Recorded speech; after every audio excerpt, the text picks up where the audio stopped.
बनते धनगरक्षित यांच्या प्रतिमांना विचारांना प्रथमतः त्रिवार अभिवादन करून आजच्या या डॉक्टर बाबासाहेब आंबेडकरांच्या 68व्या महापरिनिर्वाण दिनाच्या निमित्तानं प्रवचन देण्यासाठी पुण्यावरून आवर्जून उपस्थित असलेले धम्मचारी उपायराजा, धम्मचारी संघादित्य, उपस्थित सर्व धम्ममित्र, त्रिरत्न बौद्ध महासंघ सातारा जिल्हा व उपस्थित सातारा शहरातून तसेच सातारा जिल्ह्यातून आलेले सर्व उपासक उपासिका, आपणा सर्वांना मैत्रीपूर्ण सविनय जय भीम, नमो बुद्धाय.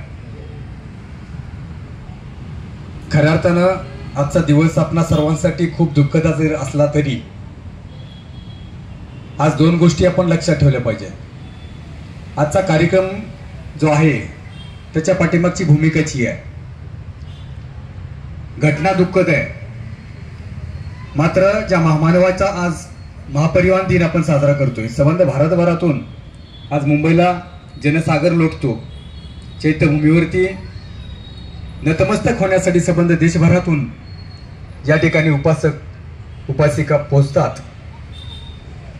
उर्वरित प्रत्येक खेड्यापाड्यापासून शहरामध्ये संपूर्ण अभिवादन सभा होत आहेत. मात्र खऱ्या अर्थानं या महामानवाचा महापरिनिर्वाण दिन साजरा करत असताना आपल्याला मनोमन दुःख होते. परंतु या महामानवानं आपल्याला एका महापुरुषाची, एका युगपुरुषाची भेट घालून दिली, ते म्हणजे तथागत बुद्ध. या बुद्धानं दुःखाचं निराकरण करण्याचा मार्ग म्हणून आपल्याला दिला जो धम्म आहे. आपण दुःख करून व्यतीत होण्यापेक्षा आज बाबासाहेबांनी दिलेल्या मार्गानुसार आणि बुद्धाच्या शिकवणीनुसार त्या दुःखाचं निराकरण करण्याचा जो मार्ग बुद्धाने दिला, तो जर आज आपण ग्रहण केला, त्याचं जर आपण आचरण केलं, त्याचे आपण जर अभ्यास केला आणि त्याची आपण जर माहिती घेतली, तर खऱ्या अर्थाने बाबासाहेबांचे अनुयायी म्हणून आपण या ठिकाणी आपल्याला त्याचा आनंद वाटेल. कारण फक्त जयंती आणि स्मृतिदिन साजरा करून महापुरुषांना डोक्यावर घेऊन फक्त आपण काही होणार नाही. तर खऱ्या अर्थानं जर आपल्याला त्याचं आचरण करायचं असेल, खऱ्या अर्थाने त्यांचा मार्ग पुढे न्यायचा असेल, आपल्याला तर बाबासाहेबांनी सांगितलं की आपणास की तुम्हाला जर हा गाडा पुढे नेता नाही आला होता तर किमान पाठीमागं तरी जाऊ नये, याची खबरदारी घेण्याची आपली जबाबदारी आहे. तेव्हा आजच्या कार्यक्रमाची थोडक्यात त्या ठिकाणी रूपरेषा मांडणार आहे की आज उपायराजा पुण्यावरून आलेले आहेत, त्यांचा परिचय या ठिकाणी करून देतील. त्यामुळे त्याचा वेळ वाया घालवणार नाही आणि जास्तीचा वेळ त्यांना देऊन आपल्याला अत्यंत सुरसावे असं प्रवचन ऐकायचं आहे. तरी सातारा शहरामध्ये आज प्रथमच या महापरिनिर्वाण दिनाच्या निमित्तानं की परिवर्तनवादी संघटना खूप आहेत, खूप काम करत आहेत, परंतु आजच्या दिवशी माझ्या माहितीनं 20-25 वर्ष सर धार्मिक, सामाजिक, राजकीय क्षेत्रात काम करणारी माणसं पाहिली, त्यांच्या सोबत काम केलं, परंतु आजचा दिवस हा पूर्ण कोरा जात होता. संबंध जिल्हाभरातून शहरामधून लोक येतात, बाबासाहेबांच्या पुतळ्याला अभिवादन करतायत, हार घालतात. हजारोंचे हार पडलेत सकाळपासून रीग आहे, ओसरली नाही. परंतु खऱ्या अर्थानं बाबासाहेबांना आपण नतमस्तक होत असताना बाबासाहेबांनी 14 ऑक्टोबर 1956 आपल्याला धर्मांतर केलं आणि दीक्षा दिली.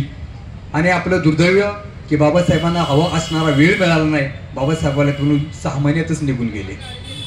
त्यामुळे खऱ्या अर्थानं बाबासाहेबांना जे पुढे काम न्यायचं होतं, ते काम कशा पद्धतीने न्यायला पाहिजे ते आपल्याला धम्मदीक्षा देण्यापूर्वी 1950 सालीच त्यांनी एका लेखामधून त्यांना अपेक्षित धम्माची चळवळ काय आहे ते आपण पाहिलेलं आहे.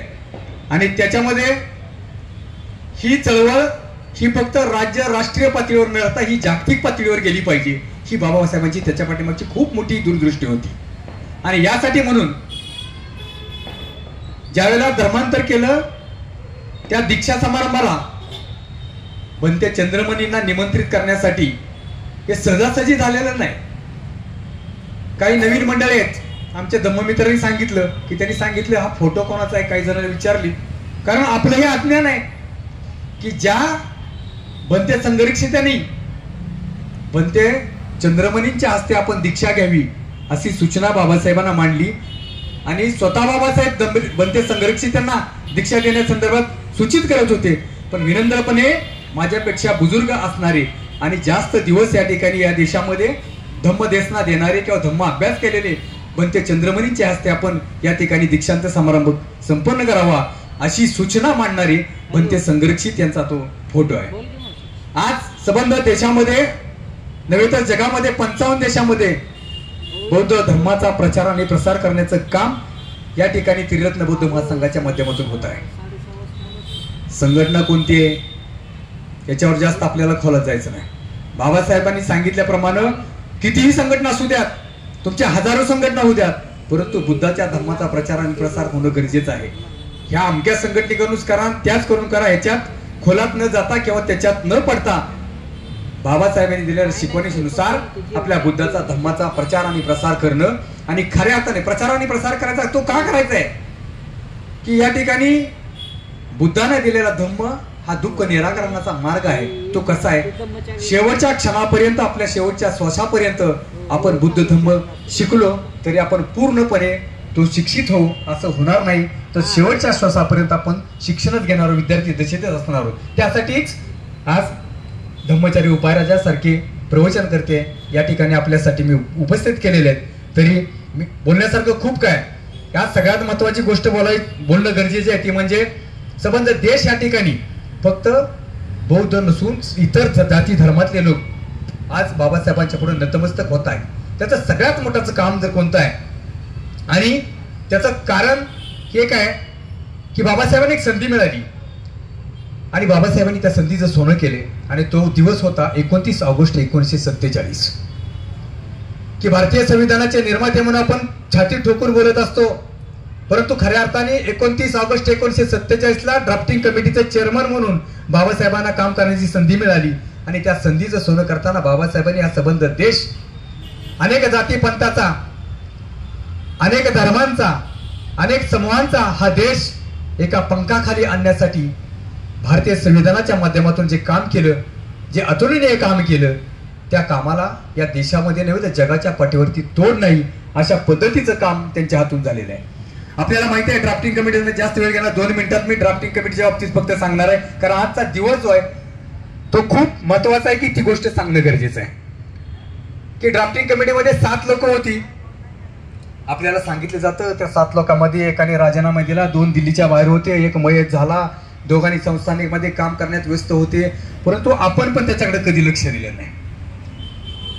आज ड्राफ्टिंग कमिटीमध्ये टी कृष्णमाचारी असतील, कन्हैयालाल मुंशी असतील, मित्तल असतील, अय्यंगार असतील, BN राव असतील, कृष्णस्वामी अय्यर असतील, अशी 7 लोकांची कमिटी होती. त्यातली 2 लोक कधी बदलली नाही असं म्हटले, पण ते चुकीचं आहे. याच्यातले DP खेतान म्हणून जे सदस्य होते ते मयत झाले, त्यांच्या जागेवर टी कृष्णमाचारी यांची नेमणूक झाली. त्याच्यानंतर जे मित्तल होते यांनी राजीनामा दिला आणि त्यांच्या जागेवरती BN राव यांची नेमणूक झाली आणि एन माधवराव यांची नेमणूक झाली आणि BN राव हे संविधान समितीचे सल्लागार म्हणून त्यांची नेमणूक झालेली आहे.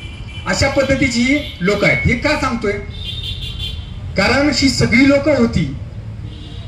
संविधान सभेमध्ये 389 सदस्य होते, परंतु देशाची फाळणी झाल्यानंतर ती संविधान सभा ही 389 वरून 208 वरती आली, 299 वरती आली. त्या 299 सभासदांमध्ये 208 लोक काँग्रेस प्रेरित सगळे निवडून आलेले.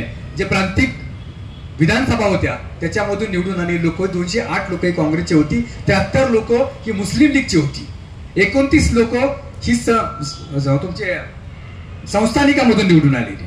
अशा पद्धतीची 299 लोकांची संविधान सभा होती. पंडित नेहरू असतील, पटेल असतील, मेनू मसाने असतील, फ्रँक आंतोनी असतील, बॅरिस्टर जयकर असतील, बॅरिस्टर जिना असतील, अनेक तज्ञ मंडळी होती. परंतु ज्या वेळेला 9 डिसेंबरला JB कृपलानींच्या पहिलं भाषण झालं की त्यांनी जी प्रस्तावित केलं, त्याच्यानंतर डॉक्टर सच्चिदानंद सिन्हा असतील यांच्या अध्यक्षतेखाली पहिली सभा सुरू झाली. नियमित अध्यक्ष म्हणून डॉक्टर राजेंद्र प्रसाद झाले. हे सगळं 13-14 तारखेपर्यंत गेलं. 16 डिसेंबरला जेव्हा खऱ्या अर्थानं सभेचा 4था दिवस आला आणि त्या दिवशी खऱ्या अर्थाने बाबासाहेबांनी असणारं त्यांचं शिक्षण, त्यांची असणारी विद्वत्ता, त्यांचा असणारी प्रगल्भता ही सिद्ध करताना खऱ्या अर्थानं त्यांचं जे संपूर्ण असणारा अनुभव आहे तो सभागृहामध्ये व्यतीत केला. आणि त्याचा परिणाम म्हणून या ठिकाणी बाबासाहेबांना या देशाचे पहिले कायदेमंत्री देऊन पंडित जवाहरलाल नेहरूंना स्थानापन्न करावं लागलं. आज या गोष्टीमुळं खऱ्या अर्थानं आज संबंध देशभर आपण संविधानाचे जनक म्हणून डॉक्टर बाबासाहेब आंबेडकरांना संपूर्ण देश नतमस्तक होत आहे. अशा महामानवाला त्रिवान वंदन करून जास्त वेळ न घेता या ठिकाणी मी पुन्हा एकदा आपण सर्वजण या ठिकाणी आमच्या सूचनेला, आपल्या निमंत्रणाला मान देऊन या ठिकाणी सर्व उपस्थित झाला त्याबद्दल आपल्या सर्वांचे स्वागत करून मी या ठिकाणी थोडक्यात आजचं हे प्रस्तावित थांबवतो. जय भीम, जय बुद्ध, जय भारत.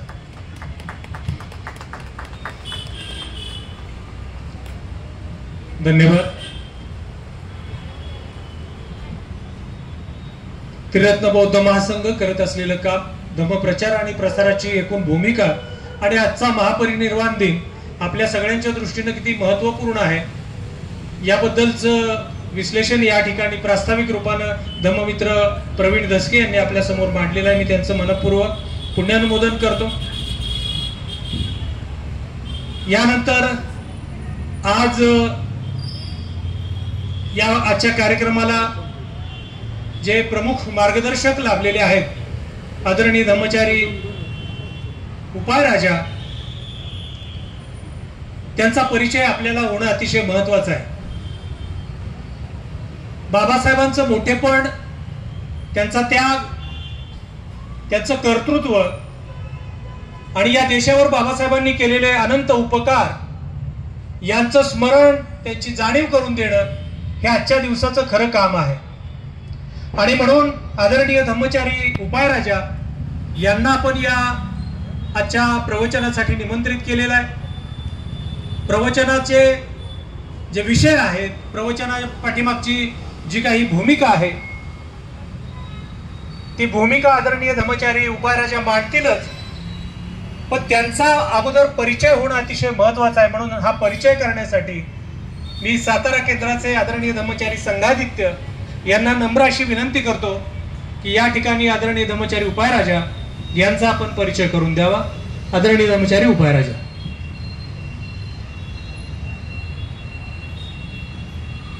महाकारुणी भगवान गौतम बुद्ध, बोधिसत्व डॉक्टर बाबासाहेब आंबेडकर, भंते उर्गेन संघरक्षित यांच्या प्रतिमांना, विचारांना सर्वप्रथम त्रिवार अभिवादन करून आजच्या या कार्यक्रमासाठी सन्मान्य स्टेजवर बसलेले सर्व आमचे मार्गदर्शक, धम्ममित्र, बंधू, भगिनी, बालमित्र या सर्वांचं आजच्या प्रसंगी हार्दिक हार्दिक स्वागत करतो. सर्वांना मैत्रीपूर्ण जय भीम, नमो बुद्धाय. तर खरोखर आजच्या दिनी आपण उपायराजा या नावाचा गेल्या काही मिनिटापासून सातत्यानं ते नाव आपण ऐकतोय. परंतु हे उपायराजा असं नाव काय आहे? कारण उपायामध्ये उपाय आहे आणि राजा आहे हे दोन शब्द आहेत. जे उपायांचा जो काही राजा आहे या संदर्भातली जी काही पंक्ती आहे ही आपल्या पुढे सादर होत आहे. खर तर उपायराजा यांचा परिचय करून देत असताना उपायराजा हे सर्वसामान्य कुटुंबातून बुद्ध धम्माचा सातत्याने अभ्यास करून आज ते अनेक वर्ष झालं धम्म प्रचार आणि प्रसार पुणे, महाराष्ट्र, भारत, संपूर्ण या भारतामध्ये अनेक ठिकाणी त्यांची मोठमोठी प्रवचनं, युवकांसाठी मार्गदर्शन हे सातत्यानं पूर्ण भारतभर ते फिरत असतात. आणि अतिशय चांगल्या पद्धतीने डॉक्टर बाबासाहेब आंबेडकर आणि बौद्ध धम्म हा काय आहे हे प्रशिक्षण देण्याचं काम नागपूर मध्ये जे आपलं मोठं केंद्र आहे या केंद्राच्या या प्रशिक्षणामध्ये एक उच्च प्राध्यापक म्हणून तिथे ते मार्गदर्शन करत असतात. त्यांच्या नावावरून आपल्या लक्षामध्ये की उपायांचा राजा आज आपणाला या कार्यक्रमासाठी उपायराजा प्रमुख पाहुणे म्हणून किंवा प्रमुख प्रवचन करून मिळालेले आहेत. ते यासाठीच आपण त्यांना बोलवलेलं आहे. या समाजामध्ये उपाय सुचवण्याची गरज आहे आणि त्या कशा पद्धतीने युक्त्या आहेत किंवा क्लुप्त्या आहेत याचं ज्ञान अतिशय चांगल्या पद्धतीनं उपायराजा यांच्याकडे असल्यामुळे आपण उपायराजा यांना या दिवशी प्रवचनासाठी निमंत्रित केलेलं आहे. खरं तर ते काय बोलणार आहेत किंवा कशा पद्धतीनं बोलणार आहेत, उपाय कौशल्याने बोलणार आहेत, हे प्रत्यक्ष आपण त्यांच्या प्रवचनामधूनच ऐकणार आहोत. तर प्रवचनाला उशीर होत चाललेला आहे, तेव्हा अधिक वेळ न घालवता मी त्यांची ओळख इथेच थांबवतो. धन्यवाद. जय भीम. नमो बुद्धाय.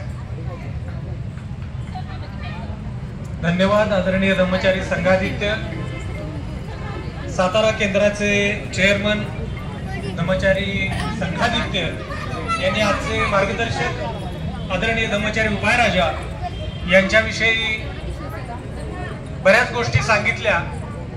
एक महत्वाची गोष्ट त्याच्यामध्ये थोडीशी ऍड करतो की धम्मचारी उपायराजा यांचा या सातारा जिल्ह्याशी गेल्या 30 वर्षांपासूनचा ऋणानुबंध आहे. त्यांची मित्रता कशी प्रेरक आहे हे त्यांच्या बोलण्यातून आपल्याला कळेलच.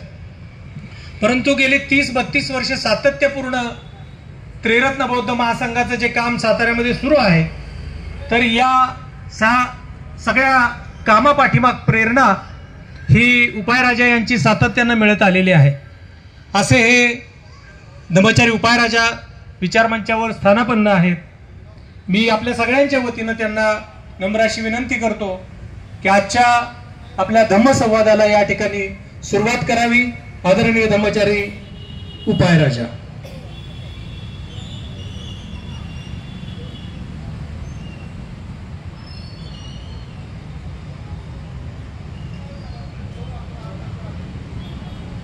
संपूर्ण विश्वाला स्वातंत्र्य, समता, बंधुत्व, मानवता आणि दुःख मुक्तीचा संदेश देणारे तथागत भगवान गौतम बुद्ध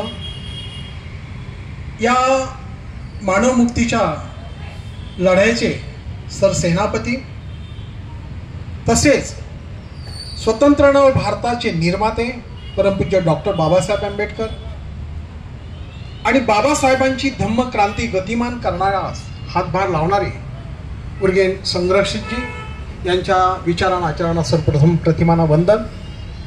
आजच्या या कार्यक्रमाचे सूत्रसंचालक धम्ममित्र मिलिंद कांबळे, माझा ज्यांनी परिचय करून दिला ते संघादित्य, आणि या कार्यक्रमाचं प्रस्ताविक ज्यांनी केलं ते धसके साहेब, आणि उपस्थित बंधू आणि भगिनींनो, खरोखरच आजचा जो दिवस आहे हा संपूर्ण भारताच्या दृष्टीने नव्हे तर जगाच्या दृष्टीने आत्मचिंतन करणारा दिवस आहे. बाबासाहेबांप्रती कृतज्ञता व्यक्त करणारा दिवस आहे. बाबासाहेबांचे ऋण जे आहे त्याचं स्मरण करणारा दिवस आहे. बाबासाहेबांनी जे आपल्यासाठी, मानवतेसाठी जे अनंत कष्ट सोसले त्याचं खऱ्या अर्थानं पुण्यानमन करणारा दिवस आहे. कृतज्ञता व्यक्त करणारा दिवस आहे.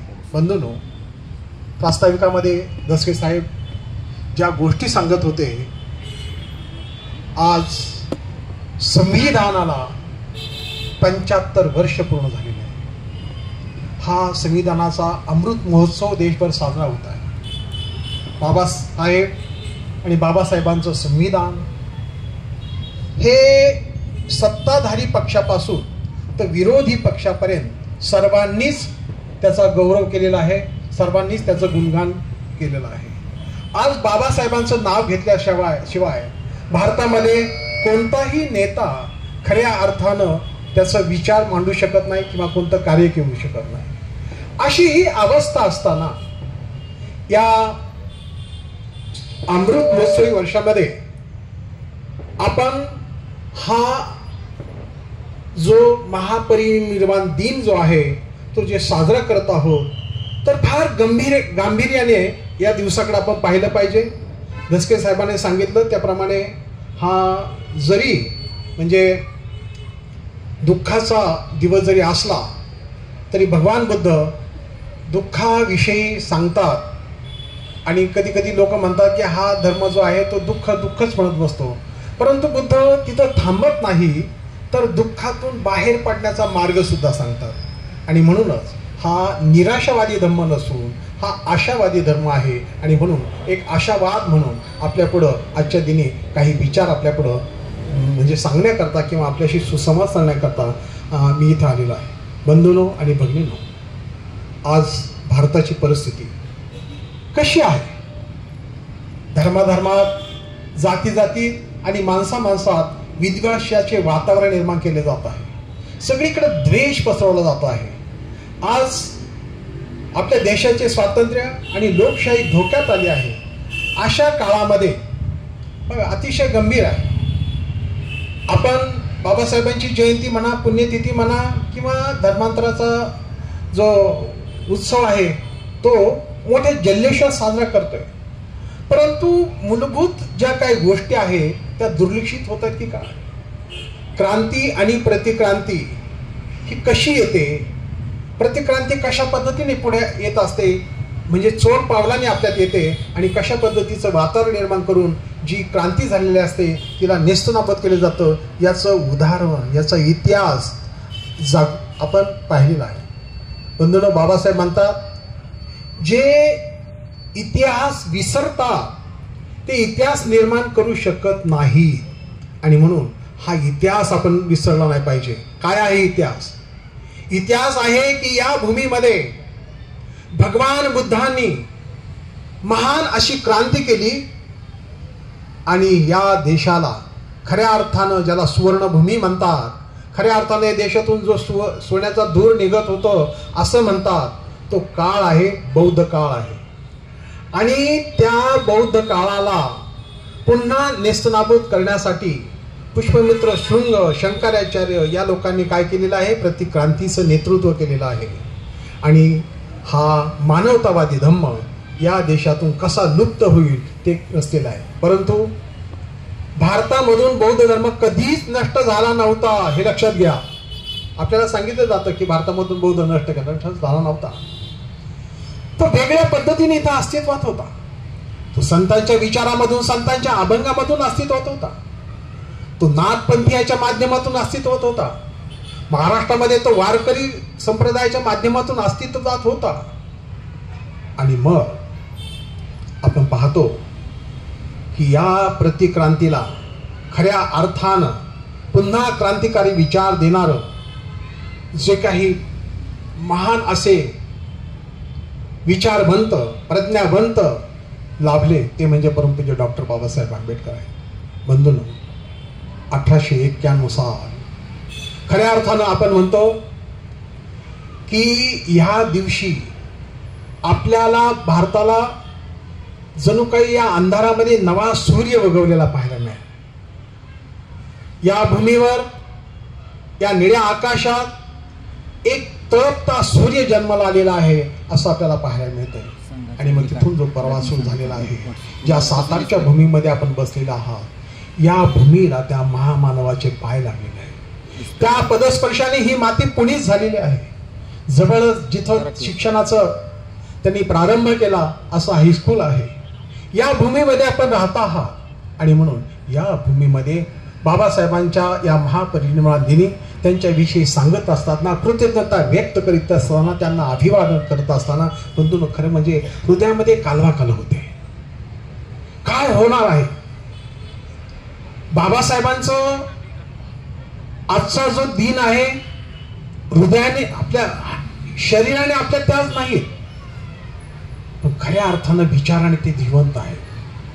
आणि बाबासाहेबांना विचारानं जर जिवंत ठेवायचं असेल तर तुमची, माझी फार मोठी जबाबदारी आहे.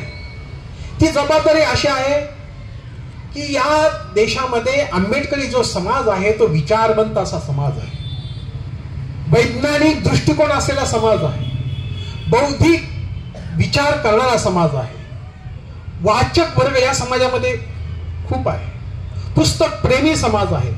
आज चैत्यभूमीवर 25 लाखाहून अधिक समाज जमा झालेला आहे. सकाळपासून टीव्हीवर बातम्या ऐकत असताना, वृत्तांत ऐकत असताना आणि आपण जेव्हा सभेमध्ये भाषण करत असताना ज्या विशेषणांच्या अलंकारानं बाबासाहेबांना सुशोभित करतो, सुंदर वचनाने त्यांच्याविषयी सांगत असतो, महामानव, प्रकांड पंडित, घटनेचे शिल्पकार, अनेक विशेषणं लावतो आणि मनामध्ये वाटतं की बाबासाहेबांना येताना आपण हरवून तर बसत नाही ना, काही राहून तर गेले नाही ना. ही परिपूर्ण बाबासाहेबांना ही विषय लागू पडत नाहीत व शब्द अपुरे पडतात. शब्दांमध्ये बाबासाहेब मावतच नाही, इतकं महान कर्तृत्व बाबासाहेबांचं आहे. बंधूंनो, लक्षात घ्या, 5 डिसेंबरची रात्र आहे. शरीर थकलेलं आहे. अनेक आजाराने, दुर्धर अशा आजाराने बाबासाहेब वेदना सहन करत आहे. दिल्लीच्या त्या सरकारी बंगल्यामध्ये रात्रीचे दिवे तळपत आहे. रात्रीच्या त्या अंधारातही दिव्यांच्या प्रकाशामध्ये एक महामानव आपल्या आयुष्याचा अखेरचा क्षण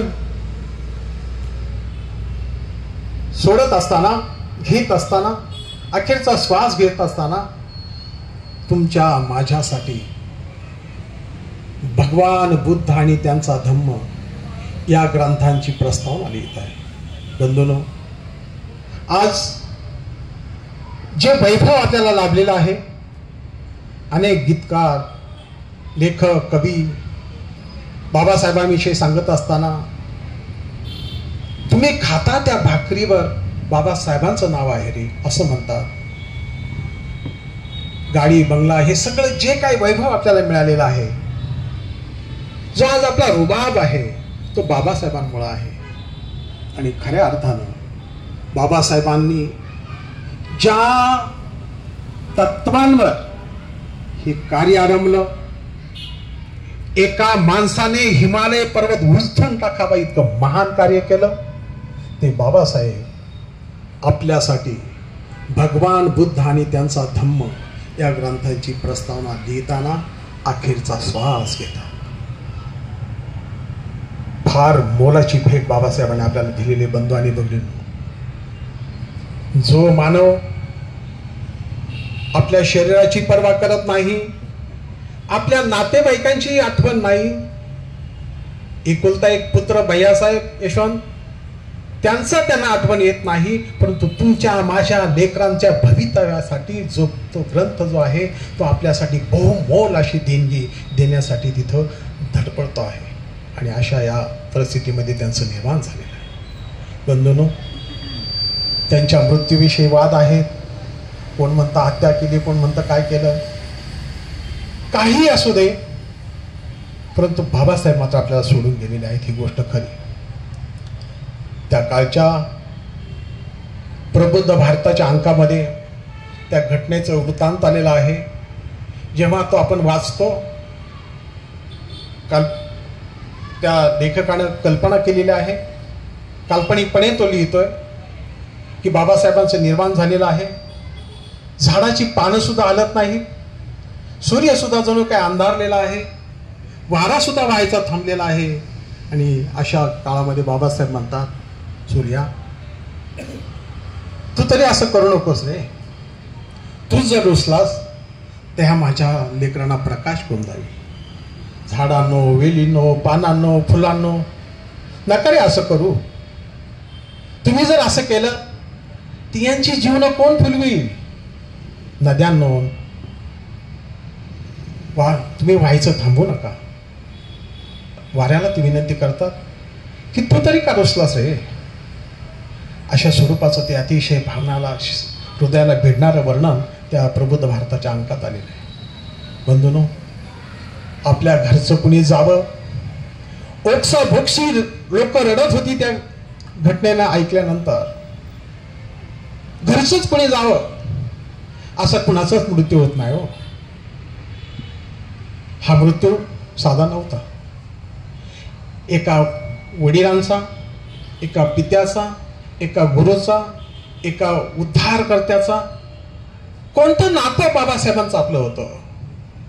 आजही लाखो लोक घरादाराची पर्वा न करता हाल अपेष्टा सहन करून ते चैत्यभूमीवर आलेले आहे. 1 तारखेपासूनच आलेले आहे. कोण बोलवतं त्यांना? कोण निमंत्रण देतं? कोणती आशा आहे? तिथे येतात, ती माती कपाळाला लावतात, त्या गर्दीमध्ये 5-5 मैलाच्या रांगेमधून येतात, त्या चैत्यभूमीत तिथे बाबासाहेबांच्या ज्या आस्ती आहे त्याला वंदन करतात, प्रणाम करतात, अभिवादन करतात आणि वर्षभर पुरेल एवढी ऊर्जा घेऊन जातात. बंधू आणि भगिनींनो, इतका हा विचार त्यांच्या मनामध्ये रुजलेला आहे. परंतु लाखोच्या जनसागराला काहीतरी संदेश द्यावा अशा पद्धतीचा कुठेहीच कार्यक्रम काय नाही. नुसती गर्दी आणि तो भोळा आशावाद, ही भक्ती घेऊन येतात लोक तिथे. बंधूंनो, या ठिकाणी जो फोटो ठेवलेला आहे, प्रयत्न बौद्ध महासंघाचे ते संस्थापक आहे. सरांनी आता सांगितले, दसके सरांनी, जवळजवळ 40-50 देशामध्ये आजचा दिवस साजरा केला जात आहे. हे नातं, जगातील तमाम मानवतेबरोबरचं नातं जोडण्याचं काम जे आहे ते भंते उदगीर संरक्षितांनी केलेलं आहे. बाबासाहेबांना जगात पोहोचवण्याचं काम भंते संरक्षिताने केलेलं आहे. जय भीम नावाचा जो ग्रंथ आहे तो लिहिला गेला आणि जगाला बाबासाहेब कळले. आपण कधी कधी म्हणतो की जगात बाबासाहेबांचं नाव आहे, परंतु ते नाव कोणी पोचवलं? तर ते भंते उदगीर संरक्षितांनी पोचवलं. आज मी इथं उभा आहे तो भंते उदगीर संरक्षितांचा विरोधक म्हणून. सुरुवातीला मी होतो, भारतीय बौद्ध महासभेत काम करत होतो, काँग्रेस पार्टीत काम करत होतो, कम्युनिस्ट पार्टीत काम करत होतो. आणि जेव्हा भंतेचं हे काम पाहिलं तेव्हा वाटलं अरे हे काम चांगलं आहे. परंतु लोकांनी सांगितलं होतं की बाबासाहेबांना मानत नाही, हे परदेशी आहेत. आणि तेव्हापासून मी भंत्यांना विरोध करू लागलो. आणि मग हळूहळू संपर्कात आलो, पाहिलं अरे हेच खरं बाबासाहेबांना मानणारे आहे. आणि मग संपूर्ण आयुष्य या संघासाठी झोकून दिलं. गेल्या 30 वर्षापासून मी साताऱ्याला येत आहे.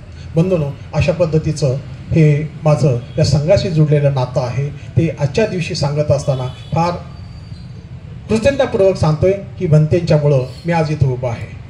बंधूंनो, खऱ्या अर्थानं आज मगाशी मी म्हणालो की लोकशाही धोक्यात आलेली आहे.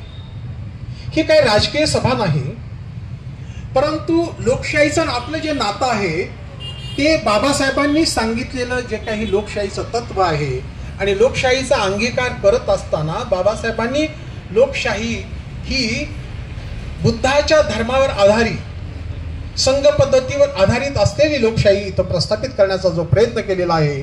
आणि त्याचं महत्त्व हे आहे की जगामध्ये गेल्या शतकामध्ये अनेक देश स्वतंत्र झाले, परंतु कोणत्याही देशामध्ये लोकशाही टिकली नाही.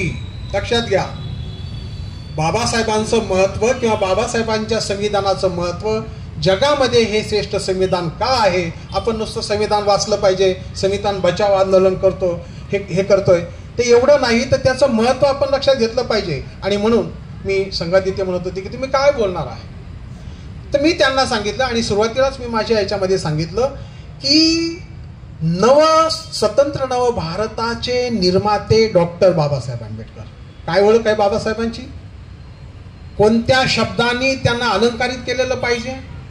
कोणता जो अलंकार आहे की तो त्यांच्या गळ्यामध्ये म्हणजे त्यांच्या याच्यावर तेजाने तळपणारा आहे, तो हाच आहे की स्वतंत्र भारताचे निर्माते. भारत पारतंत्र्यात होता, पारतंत्र्यानंतर स्वातंत्र्य मिळणार होतं आणि त्या स्वातंत्र्यामध्ये खऱ्या अर्थानं जे गुलामांचे गुलाम होते त्यांचं अस्तित्व काय, हा विचार ज्यांनी बोलून दाखवला. कधी कधी लोक म्हणतात की भारताच्या स्वातंत्र्यासाठी बाबासाहेबांचं काय योगदान आहे. स्वातंत्र्य म्हणजे काय? स्वातंत्र्य म्हणजे देशातले दगड धोंडे नद्या पर्वत त्याला स्वातंत्र्य मिळालं नव्हे. या देशातून इंग्रजांची सत्ता जाऊन इथल्या प्रस्थापितांच्या हातात सत्ता देणं म्हणजे स्वातंत्र्य नव्हे. तर बाबासाहेब ज्या स्वातंत्र्याचा अर्थ सांगतात ते स्वातंत्र्य मनाचं स्वातंत्र्य आहे. आजही स्वातंत्र्याच्या 75व्या वाढदिवसाच्या याच्यामध्ये आपण पदार्पण केलेलं असतानाही खऱ्या अर्थानं आपण मनाचे स्वातंत्र्य नाही, रूढीच्या, विचारांच्या, धर्माच्या पारतंत्र्यात आपण आजही जगत आहोत. आणि बाबासाहेबांना या अर्थाचं स्वातंत्र्य पाहिजे की तो मानव मनाने स्वतंत्र झाला पाहिजे, कोणतीही बंधनं त्याच्यावर नसली पाहिजे. हे स्वातंत्र्य त्यांना अभिप्रेत होतं.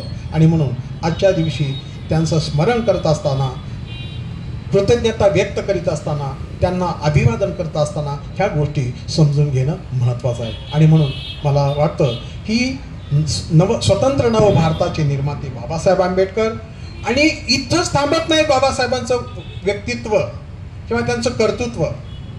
हा जो आवाका आहे तो विश्वव्यापी आहे. बाबासाहेबांचा विचार हा भारतापुरता, एका समाजापुरता मर्यादित नाही, तो विश्व व्यापणारा आहे.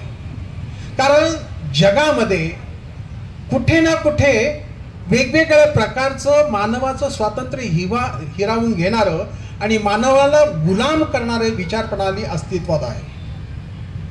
भारतात जाती व्यवस्था होती, कदाचित अमेरिकेमध्ये नसेल, पण तिथं रंगभेद होता, काळे गोरेचा भेद होता, आफ्रिकेमध्ये होता, वेगवेगळ्या देशांमध्ये अशा पद्धतीच्या भावना होत्या. तर ही विषमता नष्ट व्हावी, ही गुलामगिरी नष्ट व्हावी असा विचार. म्हणून मला या ठिकाणी जो मुद्दा मांडायचा आहे तो हाच आहे की मानव मुक्तीच्या लढ्याचे प्रणेते बाबासाहेब कोण आहे?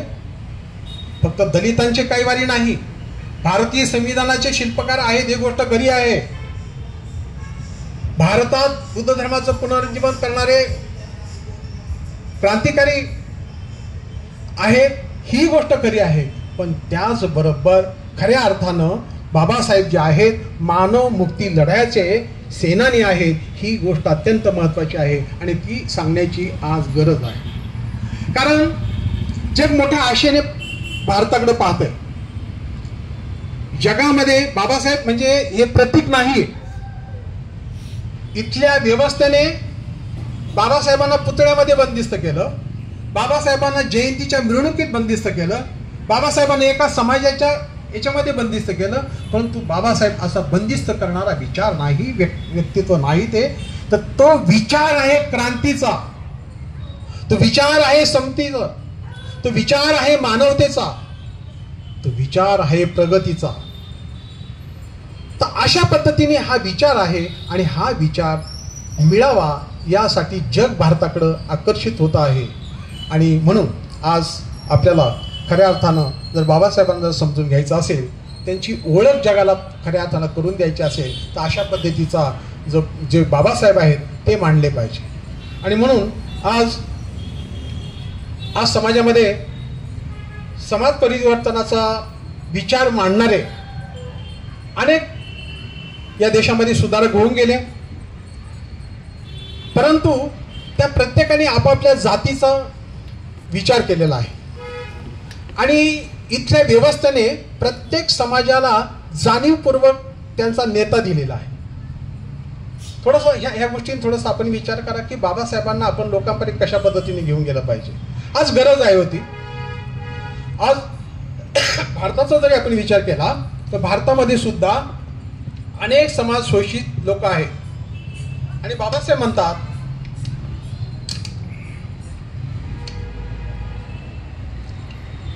अनेक लोक गुलामगिरीचं जीवन जगत आहेत, परंतु बाबासाहेब ज्याप्रमाणे म्हणतात की गुलामाला गुलामीची जाणीव करून दिल्याशिवाय तो बंड करून उठणार नाही. त्यांना जाणीव नाही हो. आज आपण स्त्रियांकडे पाहिल्यानंतर आज अनेक आदिवासी जंगलामध्ये राहणारे भटके जो विमुक्त समाज आहे त्याच्याकडे पाहिल्यानंतर ते गुलामीचं जीवन जगत आहेत, पण त्यांची जाणीव नाही. तर ही जाणीव करून देण्याचं काम आपल्याला करायचं आहे बाबासाहेबांच्या आंबेडकरांच्या अनुयायी म्हणून. आणि म्हणून या विचाराकडे आपण पाहत असताना अशा पद्धतीने आपण मांडणी केली पाहिजे. कधी कधी सभा, मगाशीच मी सांगितले की सभेमध्ये अनेक विषय बाबासाहेबांना आपण लावतो, ती विशेषणं सगळी खरी आहेत, परंतु आता फक्त दोन याच्यावर आपण भर दिला पाहिजे. तो म्हणजे स्वतंत्र भारताचे निर्माते आणि मानव मुक्ती लढ्याचे सेनापती किंवा सेनानी अशा पद्धतीची त्यांचा परिचय करून आपण दिला पाहिजे. ती ओळख करून देण्याची आज गरज आहे. आता ती गरज का भासते? तर परिस्थितीच अशी निर्माण झालेली आहे. प्रस्थापित व्यवस्था टिकवायची जर असेल तर जी प्रस्थापित व्यवस्था या देशाच्या हानीला, या देशाच्या पारतंत्र्याला कारणीभूत झालेली आहे, ती व्यवस्था आणण्याचं षडयंत्र चालू आहे. ते कोणतं आहे? भारताला हिंदू राष्ट्र घोषित करणं. या देशाचा पंतप्रधान, या देशाचा राष्ट्रपती, या देशाचा मंत्री, आमदार, खासदार ज्या घटनेला स्मरून प्रतिज्ञा करतो, त्या घटनेमध्ये भारत हे कसं, कोणतं राष्ट्र आहे? हे कोणतंही धर्माधिष्ठित राष्ट्र नाही, निधर्मी राष्ट्र आहे, सेक्युलर राष्ट्र आहे ते. परंतु असं असताना जेव्हा एखादा संविधानिक पदावर असलेला माणूस घटनेच्या तत्वाविरुद्ध वागतो, त्यावर आवाज उठवणं, कायदेशीर कारवाई करणं गरजेचं आहे. परंतु आज खुल्यापणे ते बोलत आहे. जेव्हा धर्मावर आधारित राज्य करू लागतात, तेव्हा गुलामगिरी प्रस्थापित होते, तेव्हा राष्ट्र पारतंत्र्यात जातो. आणि मग अशा काळामध्ये आपल्याला बाबासाहेबांनी ज्या आधारावर गुलामी मुक्त केलं, गुलामीच्या बेड्या तोडल्या, आपल्याला स्वतंत्र केलं, मानवमुक्तीच्या लढ्याचं नेतृत्व केलं, हे सांगणं गरजेचं आहे. आणि म्हणून आपण ते या निमित्तानं सांगावं असं मला वाटतं. कधी कधी लोक म्हणतात ना की दलितांचे कैवारी अशा पद्धतीची व्याख्या आपण जेव्हा करतो, तर आपण पाहिलं पाहिजे की ज्या समाजात बाबासाहेबांचा जन्म झाला, त्या समाजाचं दुःख, ज्या काय हाल अपेक्षा यातनं बाबासाहेबांनी ते त्यांच्या माझ्या स्वतःच्या बुद्धीमध्ये त्यांना शाळेच्या वर्गामध्ये बसून गेलं जात होतं, शाळेच्या बाहेर बसून आम्ही सुद्धा त्यांचे बाजारात लावतात.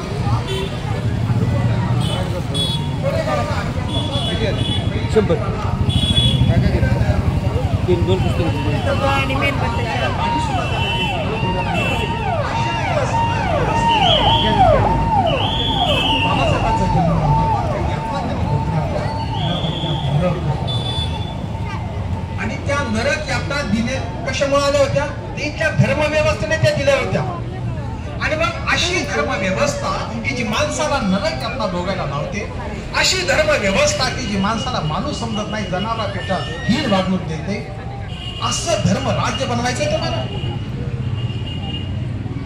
अशा पद्धतीची व्यवस्था आणायची तुम्हाला, ज्या व्यवस्थेमध्ये स्त्रियांना शूद्र समजले गेले, ज्या व्यवस्थेमध्ये स्त्रियांना कुठलाही अधिकार नाही, ज्या व्यवस्थेने वर्ण व्यवस्था निर्माण केली, ज्या व्यवस्थेने जाती पाती निर्माण केल्या, आणि ज्या व्यवस्थेने हे राष्ट्र जे आहे हे कधी राष्ट्रच होऊ दिलं नाही.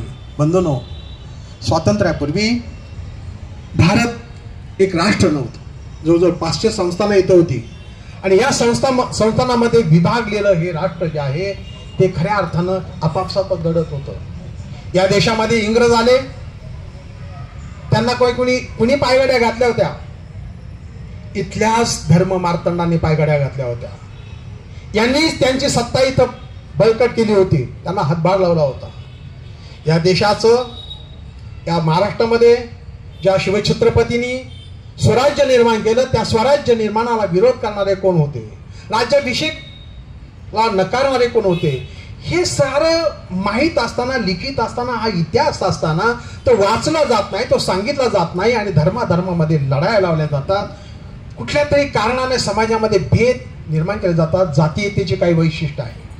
त्या वैशिष्ट्यामध्ये एक वैशिष्ट्य आहे की तिरस्कार भावना निर्माण करणं. आज काय, प्रत्येक जात एकमेका जातीचा तिरस्कार करते. प्रत्येक जात काय करते? एकमेकाचा तिरस्कार करते. आंबेडकरी लोक कधी कधी ब्राह्मणांना शिवाय देतात, त्यांचा तिरस्कार करतात. बाकीचे लोक, संपूर्ण लोक काय करतात की SC/STच्या जवळजवळ SC/ST मध्ये 59 जाती, आणि त्याच्यातल्या 58 जाती आहे ना, ह्या सवलती गुपचूप घेतात, काहीच करत नाही. फक्त एकच जात आहे ना, ती संघर्ष करते आणि त्या सवलती मिळवते, ती म्हणजे आपली जात. बौद्ध लोक आहे.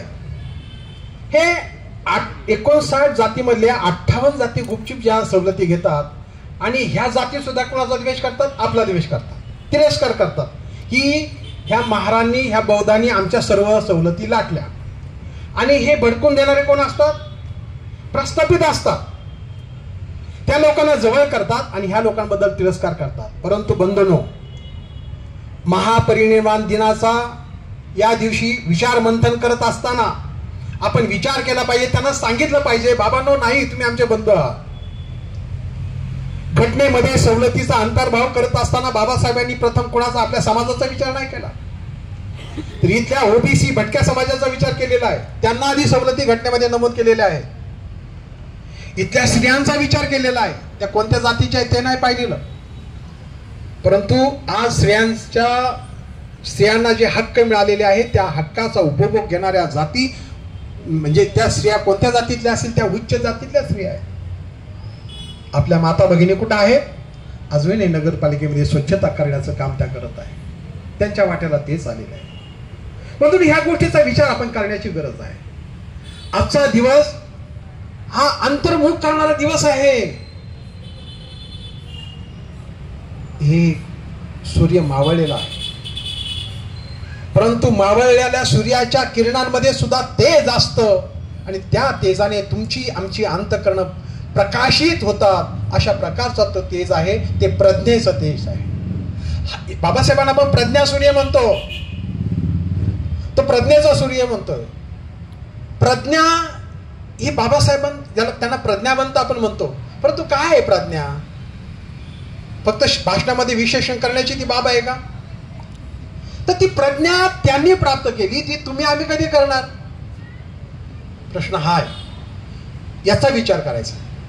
आणि मग प्रज्ञा जर प्राप्त करायची असेल तर किती प्रकारची प्रज्ञा सांगितलेली आहे? 3 प्रकारची प्रज्ञा सांगितलेली आहे. एक श्रुतमय प्रज्ञा, दुसरी भावनामय प्रज्ञा आणि तिसरी चिंतामय प्रज्ञा. ह्या 3 प्रज्ञा सांगितलेल्या आहेत. बंधूंनो, बाबासाहेबांचे अनुयायी म्हणून महापरिनिर्वाण दिन साजरा करत असताना त्या ज्या विचाराने पुढे गेलेले आहे, ज्या विचाराने त्यांना महान बनवलेला आहे, तो विचार त्यांनी काय आणलेला आहे? कृतीत आणलेला आहे. ते वाचक होते, प्रकांड पंडित होते, परंतु प्रज्ञा म्हणजे काय हे समजून घेतल्यानंतर ते प्राप्त करण्याचं त्यांनी मार्ग आक्रमण केलेला आहे. त्यांच्या पावलावर पाऊल ठेवून आपण ते करणार आहे. काय आपण श्रुतमय प्रज्ञा प्राप्त करू शकतो का? नाही. बाहेर किती लोक आहेत? सांगितलं, संगतीत त्याने सांगितलं, दसके साहेबांनी सांगितलं की इथं म्हणजे हजारो लाखोंचा समुदाय आला, रांग लागली होती, रीग लागली होती. गेली कुठे गर्दी ती? हरात बाबासाहेबांच्या त्या पुतळ्याला झाकून घरी सुट्टीचा दिवस घालवण्यात ती मशगूल आहे का? लेकरा बाळात ती मशगूल आहे का? ज्या महामानवानं आपली लेकरं आपल्यासाठी मातीत घातली त्याचं स्मरण करण्याचा दिवस आहे हा. मग श्रुतमय प्रज्ञा जर प्राप्त करायची असेल तर आपण श्रवण केलं पाहिजे. काय श्रवण करतोय आपण? काय करतोय श्रवण? एकमेकावर टीका करणं, दुसऱ्याच्या धर्माला नावं ठेवणं, त्यांच्या देवाधिकांना नावं ठेवणं, हे ऐकतोय, हे बोलतोय. अशाने प्रज्ञा प्राप्त होणार आहे? नाही. महामानवाचा विचार, तो विचार कृतीत आणण्यासाठी आपल्याला आधी समजून घेतला पाहिजे, त्यासाठी ऐकलं पाहिजे, श्रवण केलं पाहिजे, त्यासाठी अशा कार्यक्रमाचं आयोजन आपण केलं पाहिजे. अतिशय सुंदर अशी ही जागा जी आहे, या जागेला एक कंपन आहे. 100 वर्षापूर्वी बाबासाहेबांचं अस्तित्व इथं होतं. त्यांच्या पावलांचं ह्या हवेनी जणू काही तिथून ती निघून गेलेली आहे. ती आजही आपल्या अंगाला लागतात, अंगाला शहारे येतात. संगतीत त्यांना मी म्हणत होतो की संगतीत इथं तू खूप चांगली जागा आहे, ह्या टाकीन लोकांना बोलवा. आपण आलं पाहिजे, ऐकलं पाहिजे. आणि काय ऐकलं पाहिजे? या ठिकाणी कोणतं वारं व्हायला पाहिजे? या भूमीमध्ये मैत्रीचं वारं व्हायला पाहिजे. हे मैत्रीचं वारं आपल्या अंगाला शहारे आणणार आहे. इथं समता, स्वातंत्र्य, बंधुत्वाचा वारं जे आहे त्याला स्पर्श, ह्या विचारांचा स्पर्श या ठिकाणी झाला पाहिजे. इथं ह्या विचारांचा नाद उमला पाहिजे. ध्वनी कंपन इथं झाली पाहिजे. स्वातंत्र्य, समता आणि बंधुत्व. बंधूनो, श्रोतमयी प्रज्ञा आपल्याला प्राप्त करायची, ऐकायचंय. म्हणून बौद्धांनी वारंवार, आजकाल ऐकायला कोण येत आहे? कुठे गेले तरुण की जे नाचायला अग्रेसर असतात, पुढे असतात? ते जर ऐकलंच नाही तर प्रज्ञावान लोक तयार होणार नाहीत. आणि मग बाबासाहेबांचा हा समतेचा रथ, बाबासाहेबांचा हा मानवमुक्तीचा लढा जाणार कसा पुढे? आणि म्हणून श्रुतमय प्रज्ञा प्राप्त करण्यासाठी आपण ऐकलं पाहिजे आणि अशा पद्धतीच्या कार्यक्रमाचं आयोजन केलं पाहिजे. ही गोष्ट झाली. दुसरी प्रज्ञा आहे चिंतामय प्रज्ञा. आपण भरपूर ऐकतो, वाचतो, त्या ऐकण्यावर, वाचलेल्यावर आपण चिंतन करतो का? ह्या कानाने ऐकायचं, त्या कानाने सोडून द्यायचं. कितीदा झाला असेल पंचशील सांगून. मगाशी आपले गायक फार सुंदर गात होते ते की 22 प्रतिज्ञाविषयी ते गात सांगत होते. काय 22 प्रतिज्ञा काय? कधी कधी लोक म्हणतो आता ती घेऊ नका बरं का 22 प्रतिज्ञा. का? इतरांचे मनोदुख होतात. अरे बाबांनो, 22 प्रतिज्ञा ह्या सर्वांसाठी आहेत. त्या इतर धर्मियांसाठी सुद्धा आहेत, त्या ब्राह्मणांसाठी आहेत, त्या मराठासाठी आहेत, त्या सर्व जाती 18 पगड जातीसाठी आहेत. कारण त्याच्यामध्ये जे सांगितलेलं आहे ते भीती, अज्ञान हे ठेवायला सांगणारे जे लोक आहेत त्यांचं सोडून द्यायचं सांगितलेलं आहे, त्यांना सोडून द्यायचं सांगितलेलं आहे. आणि आज जो महार समाज किंवा बौद्ध समाज जो पुढे गेलेला दिसतो आणि जे लोक म्हणतात की ह्यांनी साऱ्या सवलती लाटल्या, त्यांना सांगा बाबांनो, केवळ आरक्षणाने आम्ही पुढे गेलो नाही, तर 22 प्रतिज्ञाच्या माध्यमातून हे आम्ही सोडून दिलेलं आहे आणि नव्याचा अंगीकार केलेला आहे, म्हणून आम्ही पुढे गेलेलो आहेत. आणि म्हणून तुम्ही सुद्धा जर त्या सोडायच्या असेल तर 22 प्रतिज्ञा ह्या सर्वांसाठी खुल्या आहेत. अशा पद्धतीची ही व्यवस्था आहे. आणि म्हणून आपण त्याच्यावर चिंतन केलं पाहिजे. 22 प्रतिज्ञा घेतो. मगाशी विधायक शिला आपण घेतलं, त्या विधायक शिलावर आपण चिंतन केलं पाहिजे. मैत्रीपूर्ण कर्म करून मी माझे शरीर शुद्ध करतो. आहेत का आपलं मैत्रीपूर्ण कर्म? कोण बसते तो ते लोक? संघाच्या संपर्कात जी लोक आहेत, ज्यांना खरं कळलं की जे मला 50 वर्ष 40 वर्षापूर्वी कळलं होतं की हा संघ परदेशी नाही, हा संघ बाबासाहेबांना मानत नाही, तर खऱ्या अर्थानं मी त्याचा शोध घेतला, अनुभवला. ही पस्तिको, बुद्धाचा धर्म आहे, या आणि पा. तसं मी इथं आलो, पाहिलं आणि मला लक्षात आलं की अरे नाही, हा परदेशी नाही. आपण मोठ्या अभिमानाने सांगितलं पाहिजे की परदेशी ख्रिश्चन असलेला माणूस इथे येतो, बाबासाहेबांना मानतो आणि बाबासाहेबांची धम्मक्रांती गतिमान करण्यासाठी आपलं जीवाचं रान करतो, आपलं सारं योगदान देतो. कृतज्ञता व्यक्त केली पाहिजे. तर बंधूंनो, अशा पद्धतीने आपण श्रुतमय चिंतामय प्रज्ञेचं हे केलं पाहिजे, चिंतन केलं पाहिजे. आज जे काही याच्यातून तुम्हाला घेण्यासारखं आहे त्याच्यावर चिंतन करा. ही गोष्ट खरी का खोटी याच्यावर चिंतन करा. प्रत्येक चांगल्या बाबीवर चिंतन करा. त्याच्यातून तुम्ही चिंतामय प्रज्ञा प्राप्त करा. त्याच्यानंतर आहे भावनामय प्रज्ञा. खूप चांगल्या गोष्टी, सारे म्हणजे माझे बांधव आहेत, भगिनी आहेत, हे सगळे आहेत असं सगळं म्हणतो. सगळ्यात महत्वाची जी गोष्ट आहे ना ती जोडणारी आहे. धर्म जोडायला शिकवतो, तोडायला नाही. आणि म्हणून मगाशी मी ज्या पद्धतीने सांगितलं, ब्राह्मणांचं काम करत असेल तो त्याचा धर्म आहे, परंतु तुमचा माझा धर्म मानवतेचा धर्म आहे. एक मानव म्हणून आपण ब्राह्मणांकडे पाहिलं पाहिजे, मराठ्यांकडे पाहिलं पाहिजे. त्याने किती अत्याचार केले, किती अन्याय केलं आणि म्हणजे इतिहास भूतकाळातल्या गोष्टी उकरून काढून त्यांच्याविषयी अशी द्वेष भावना आपण न करता आपण मैत्री भावनेच्या माध्यमातून, याचा अर्थ आपण असं म्हणजे लेचेपीचे आहोत, दुबळे आहोत असं नाही समजायचं. तर जे माफ करतो, जो क्षमा करतो तो श्रेष्ठ ठरतो, हे तत्व आहे. जो नेहमीच वैराच्या गोष्टी सांगतो, त्यांनी आमचा छळ केला, त्यांनी आम्हाला हे केलं, त्यांनी आम्हाला हीन लेखलं, त्यांनी आमची खूप मानहानी केली, जनावरासारखं वागवलं, हे सारखं व्यक्त करून करून आपण द्वेष निर्माण करतो. तेव्हा ते द्वेष कधीच वैर कधी संपत नाही. परंतु ते सोडून देतो. ते सांगायचं का? तर आपला इतिहास आहे तो सांगितलाच पाहिजे येणाऱ्या पिढीला की बाबांनो, अशा पद्धतीची व्यवस्था या धर्माने तुमच्यासाठी निर्माण केली होती आणि ह्या पिढ्या तुमच्या अशा इथं हे झाल्या होत्या, हे सांगितलं पाहिजे. परंतु त्याच्यात कुठलाही द्वेष नसला पाहिजे, तो अभ्यासपूर्ण असला पाहिजे. एक अभ्यास करायचा म्हणून या व्यवस्थेचा आपण काय केलं पाहिजे, सांगितलं गेलं पाहिजे, ते वाचलं पाहिजे, ते लिहिलं पाहिजे, शाहिराने ते गायलं पाहिजे, द्वेष म्हणून नव्हे. तर अशा पद्धतीने याच्यातून भावना, अशा पद्धतीच्या भावना आपण निर्माण केल्या पाहिजे. जेव्हा आपण बंधुतेचा विचार करतो, बंधू आणि भगिनीने म्हणतो, तेव्हा खरंच आपल्या बंधू भावाचे नातं आहे का? इथं बसलेल्यामध्ये बाहेर काही लोक आहेत, आजूबाजूला काही लोक आहेत, कार्यक्रमाचा हँडबिल गेलेला आहे, एक आपले बंधू इथं येणार आहेत, काहीतरी इथं चिंतन होणार आहे, हे समजून आपण येतो का? हे त्या संघटनेचा, तो ह्या संघटनेचा, काय हे बंधू तो बाबासाहेबांनी शिकवले का? आज अभिवादन करण्याचा दिवस चैत्यभूमीवर काय दिसते आपल्याला? वेगवेगळ्या राहुटे दिसतात. याची इथं राहुटी, त्याची तिथं राहुटी, आणि गेल्या 4-5 दिवसापासून तिथं एक अशी राहुटी आहे की जी बाबासाहेबांची विचार, पूजा, कृतज्ञता आणि मानवंदना देण्याचं कार्य करत आहे, की म्हणजे त्रैलोक्य बौद्ध महासंघाचा असलेली तिथं समता असा सैन. रोज तिथे वेगवेगळ्या पद्धतीने पूजा होते, प्रवचन होतात आणि लोक शांतपणे ऐकतात.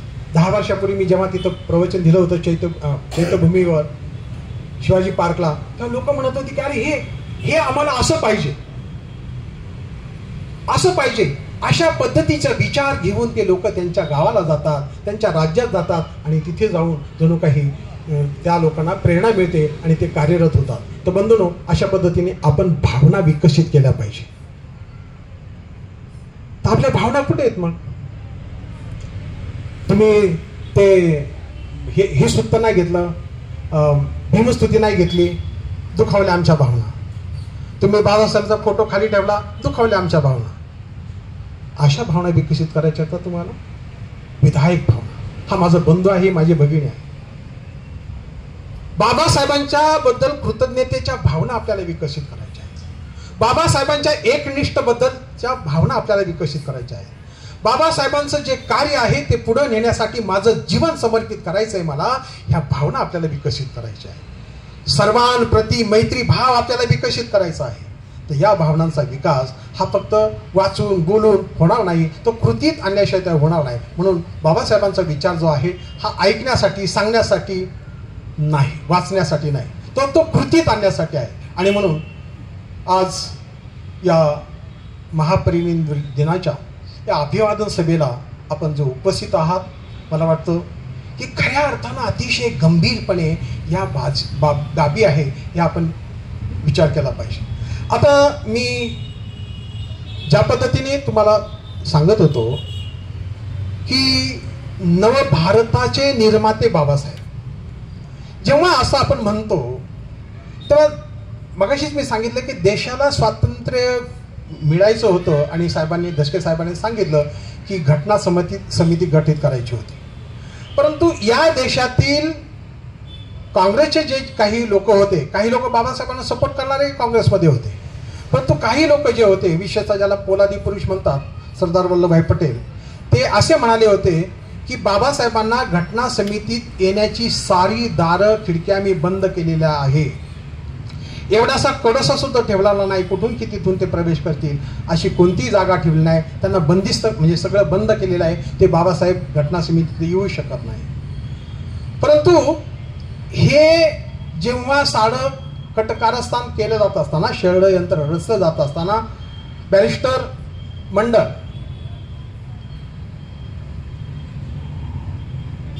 जे पश्चिम बंगालमध्ये त्या सरकारमध्ये ते कायदा मंत्री होते, इंग्लंडमध्ये असताना तेही बाबासाहेबांची त्यांची परिचय झाला होता, बोलणं झालं होतं आणि त्यांना कळून चुकलं होतं की बाबासाहेब घटना समितीमध्ये असले पाहिजेत आणि म्हणून ते मुंबईमध्ये येतात, बाबासाहेबांना भेटतात आणि सांगतात की तुम्ही पश्चिम बंगालमधून घटना समितीची जी काही सदस्याची जी काही निवडणूक आहे ती लढा.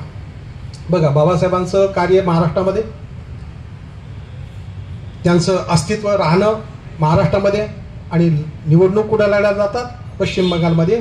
ते म्हणजे मंडळ आहेत ते त्यांना तिथं राजीनामा देतात, तिथून त्यांना उभं करतात आणि खूप मताधिक्याने बाबासाहेब घटना समितीवर निवडून येतात. घटना समितीवर निवडून आल्यानंतर त्या घटना समितीच्या काही बैठका सुरू होतात आणि त्या बैठकामध्ये त्यांचं वक्तृत्व, त्यांचं ज्ञान, त्यांचा बुद्धीचा आवाका, त्यांची विचारशक्ती, त्यांचं जी काही म्हणजे काय म्हणता येईल त्याला की म्हणजे फार प्रकांड पंडित असल्याचा त्याचा अनुभव आहे विविध क्षेत्रातला, त्या सदस्यावर फार प्रभाव करून जातो.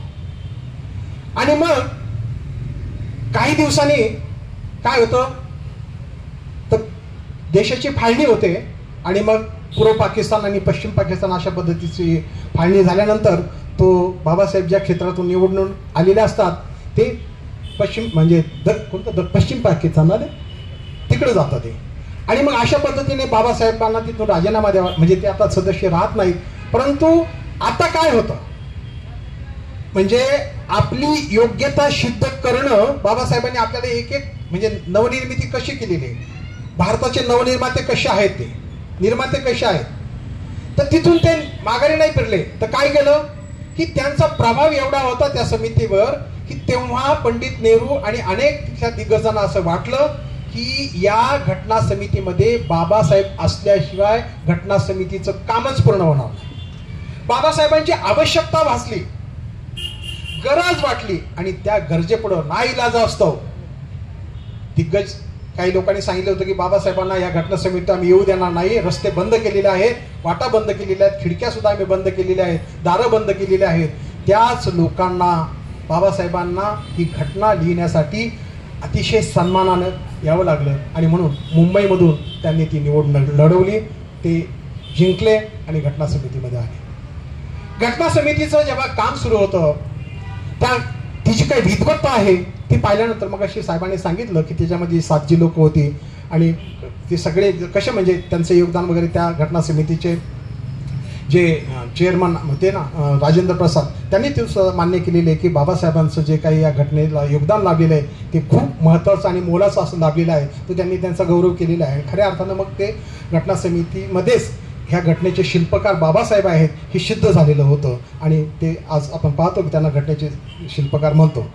परंतु या घटना समितीमध्ये काम करत असताना बाबासाहेबांनी जे मोलाचं काम केलेलं आहे, जे राष्ट्र निर्माण करण्याचं, ज्याला मी राष्ट्र निर्माता आपण जे म्हणतोय, तर ते राष्ट्र निर्माण करण्याचा तो आराखडा त्यांनी निर्माण केलेला आहे. खऱ्या अर्थानं त्याच्यामध्ये काय आहे की त्यांनी त्यांच्या कार्याला जी सुरुवात केलेली आहे ना 1920 ते 1956, किती वर्षाचा कालावधी आहे, साधारण 35 वर्षाचा कालावधी.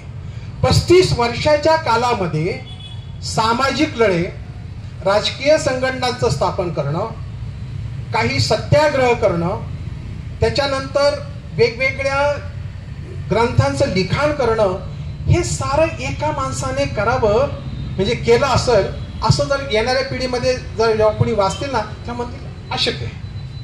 काय अशक्य कोटीतली गोष्ट आहे की एवढी ग्रंथसंपदा त्यांनी निर्माण केलेली आहे. आणि म्हणून या घटना समितीचं ड्राफ्टिंग कमिटीचे चेअरमन म्हणून, घटनेचे मुख्य शिल्पकार म्हणून त्यांनी जे काम केलेलं आहे ते नवभारत निर्मितीचं काम आहे.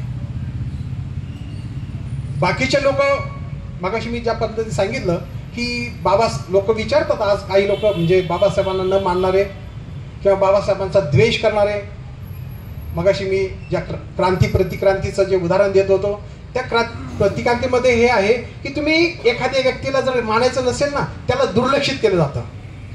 बाबासाहेबांना दुर्लक्षित केलं गेलं म्हणजे जगाच्या म्हणजे युनिव्हर्सिटीमध्ये किंवा विश्वविद्यालयामध्ये एकमेव विद्वान असलेली व्यक्ती भारतामध्ये त्या काळामध्ये त्यांच्या इतकं कोणी शिकलेलं नव्हतं. परंतु अशा माणसाकडं, अशा विद्वानांकडे सुद्धा ह्या देशाने काय केलेलं आहे, दुर्लक्ष केलेलं आहे. विद्वान सर्वत्र पूज्यते अशी एक म्हण आहे, परंतु ती भारताला लागू नाही पडत.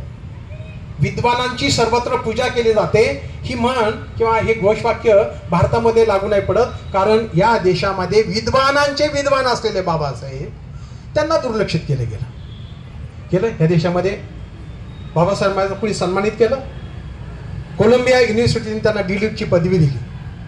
भारतातल्या एकाही विद्यापीठाला, एकाही विश्वविद्यापीठाला ती पदवी द्यावी असं वाटलं नाही, दुर्लक्षित केलं. कारण प्रस्थापितांकडं सगळी सूत्र हातात होती, त्यांना वंचित केलं.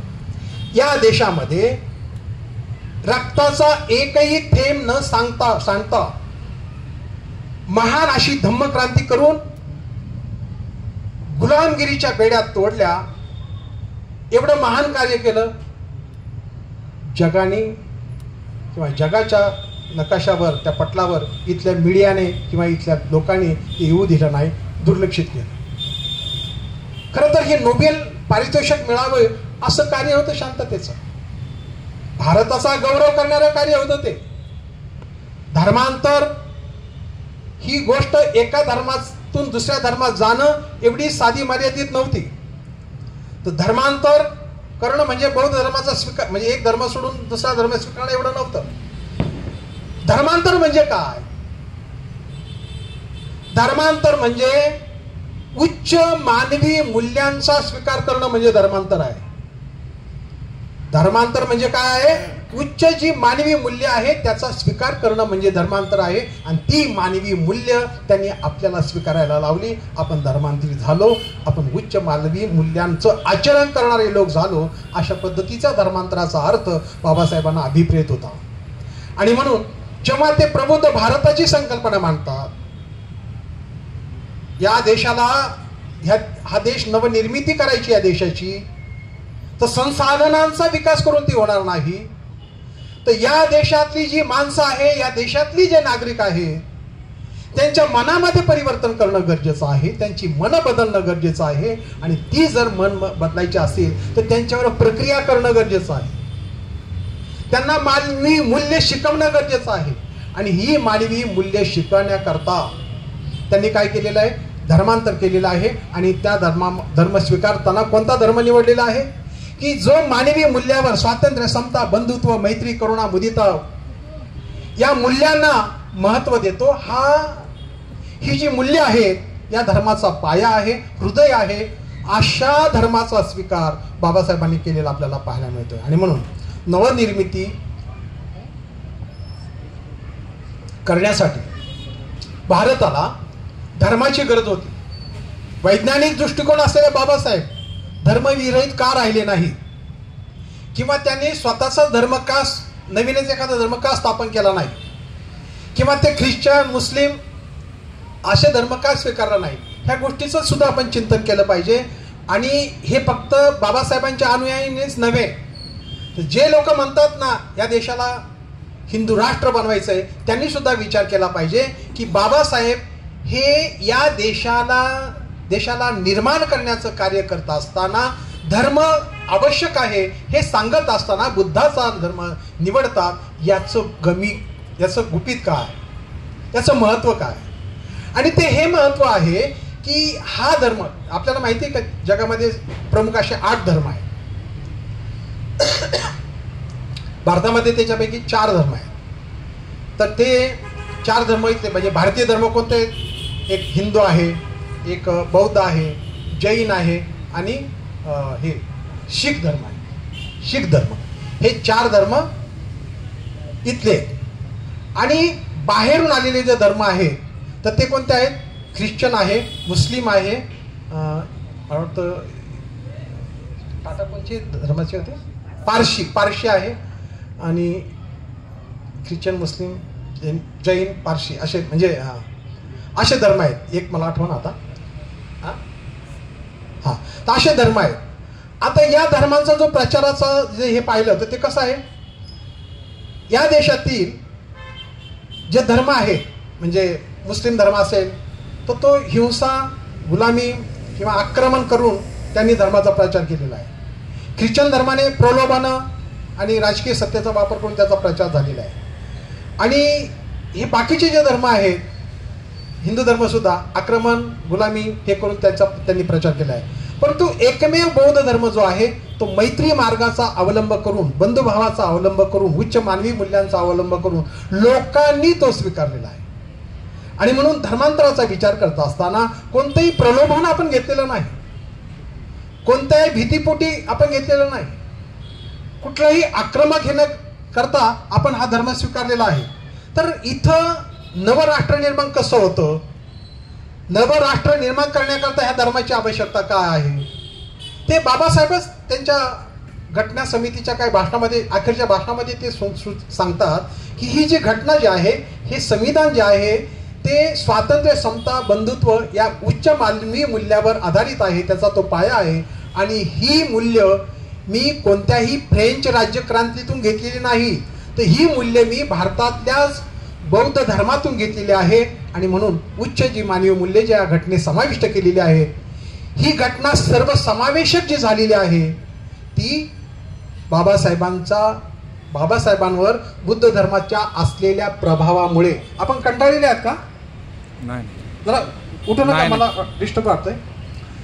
तर उच्च मानवी मूल्य बुद्ध धर्मातली आहेत आणि ती अंगीकारल्यामुळं बाबासाहेब हे सर्वव्यापी अशा पद्धतीचं तत्वज्ञान घटनेमध्ये समाविष्ट करतात. बंधूंनो, लक्षात घ्या, जर बाबासाहेबांनी बौद्ध धर्माचा स्वीकार नसता केला, त्यांनी ख्रिश्चन धर्माचा स्वीकार केला असता, परिस्थिती काय झाली असती जरा कल्पना करा. इंग्रज या देशातून गेले नसते, गेले असते तर वेगळं दलिस्तान देऊन गेले असते. बाबासाहेब म्हणाले असते ना, जसं तिकडे जिनांनी वेगळं पाकिस्तान मागितलं तसं आपण दलिस्तान म्हणजे दलिस्तान सुद्धा इंग्रजांनी त्यांना दिलं असतं आणि या देशाचे तुकडे झाले असते. काय झालं असतं? एक संघ भारत निर्माण झाला असता का? एक संघ भारत निर्माण झाला नसता. त्याच्यानंतर या देशामध्ये जी लोकशाही प्रस्थापित करायची होती, ती लोकशाही इथल्या प्रस्थापित हिंदू धर्माच्या माध्यमातून कदापि निर्माण होणार नाही. आज लोकशाहीचं जे अपयश आहे ना, आज जे आपल्याला भ्रष्टाचार दिसतोय, जी निवडणूक पद्धती म्हणजे शंका कुशंकेने भरलेली आहे, हे सारं जे दिसतंय ना, हा धर्मावर आधारित हे राज्य लोक नाम करतात. आणि मग कधी कधी लोक म्हणतात की धर्मरक्षक आमदार, धर्मरक्षक मंत्री, धर्मरक्षक पंतप्रधान.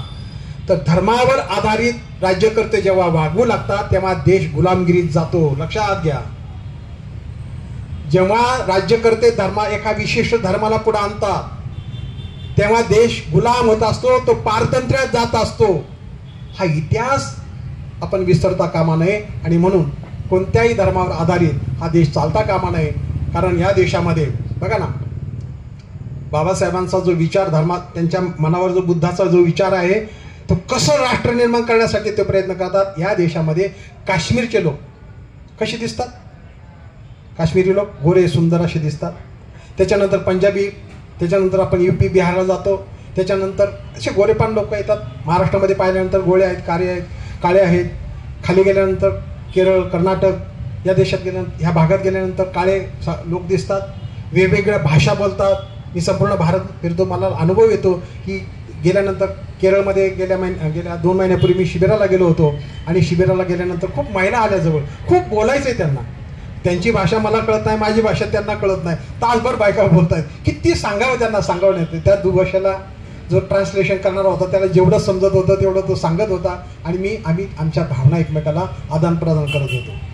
तर असा विविधतेने नटलेला देश की ज्याच्यामध्ये म्हणजे भाषा अलग अलग आहे, संस्कृती अलग आहे, परंपरा अलग आहे, असा विविधतेने नटलेला देश या संविधानानं बाबासाहेबांनी एकत्र केला आणि 75 वर्ष एक संघ ठेवला.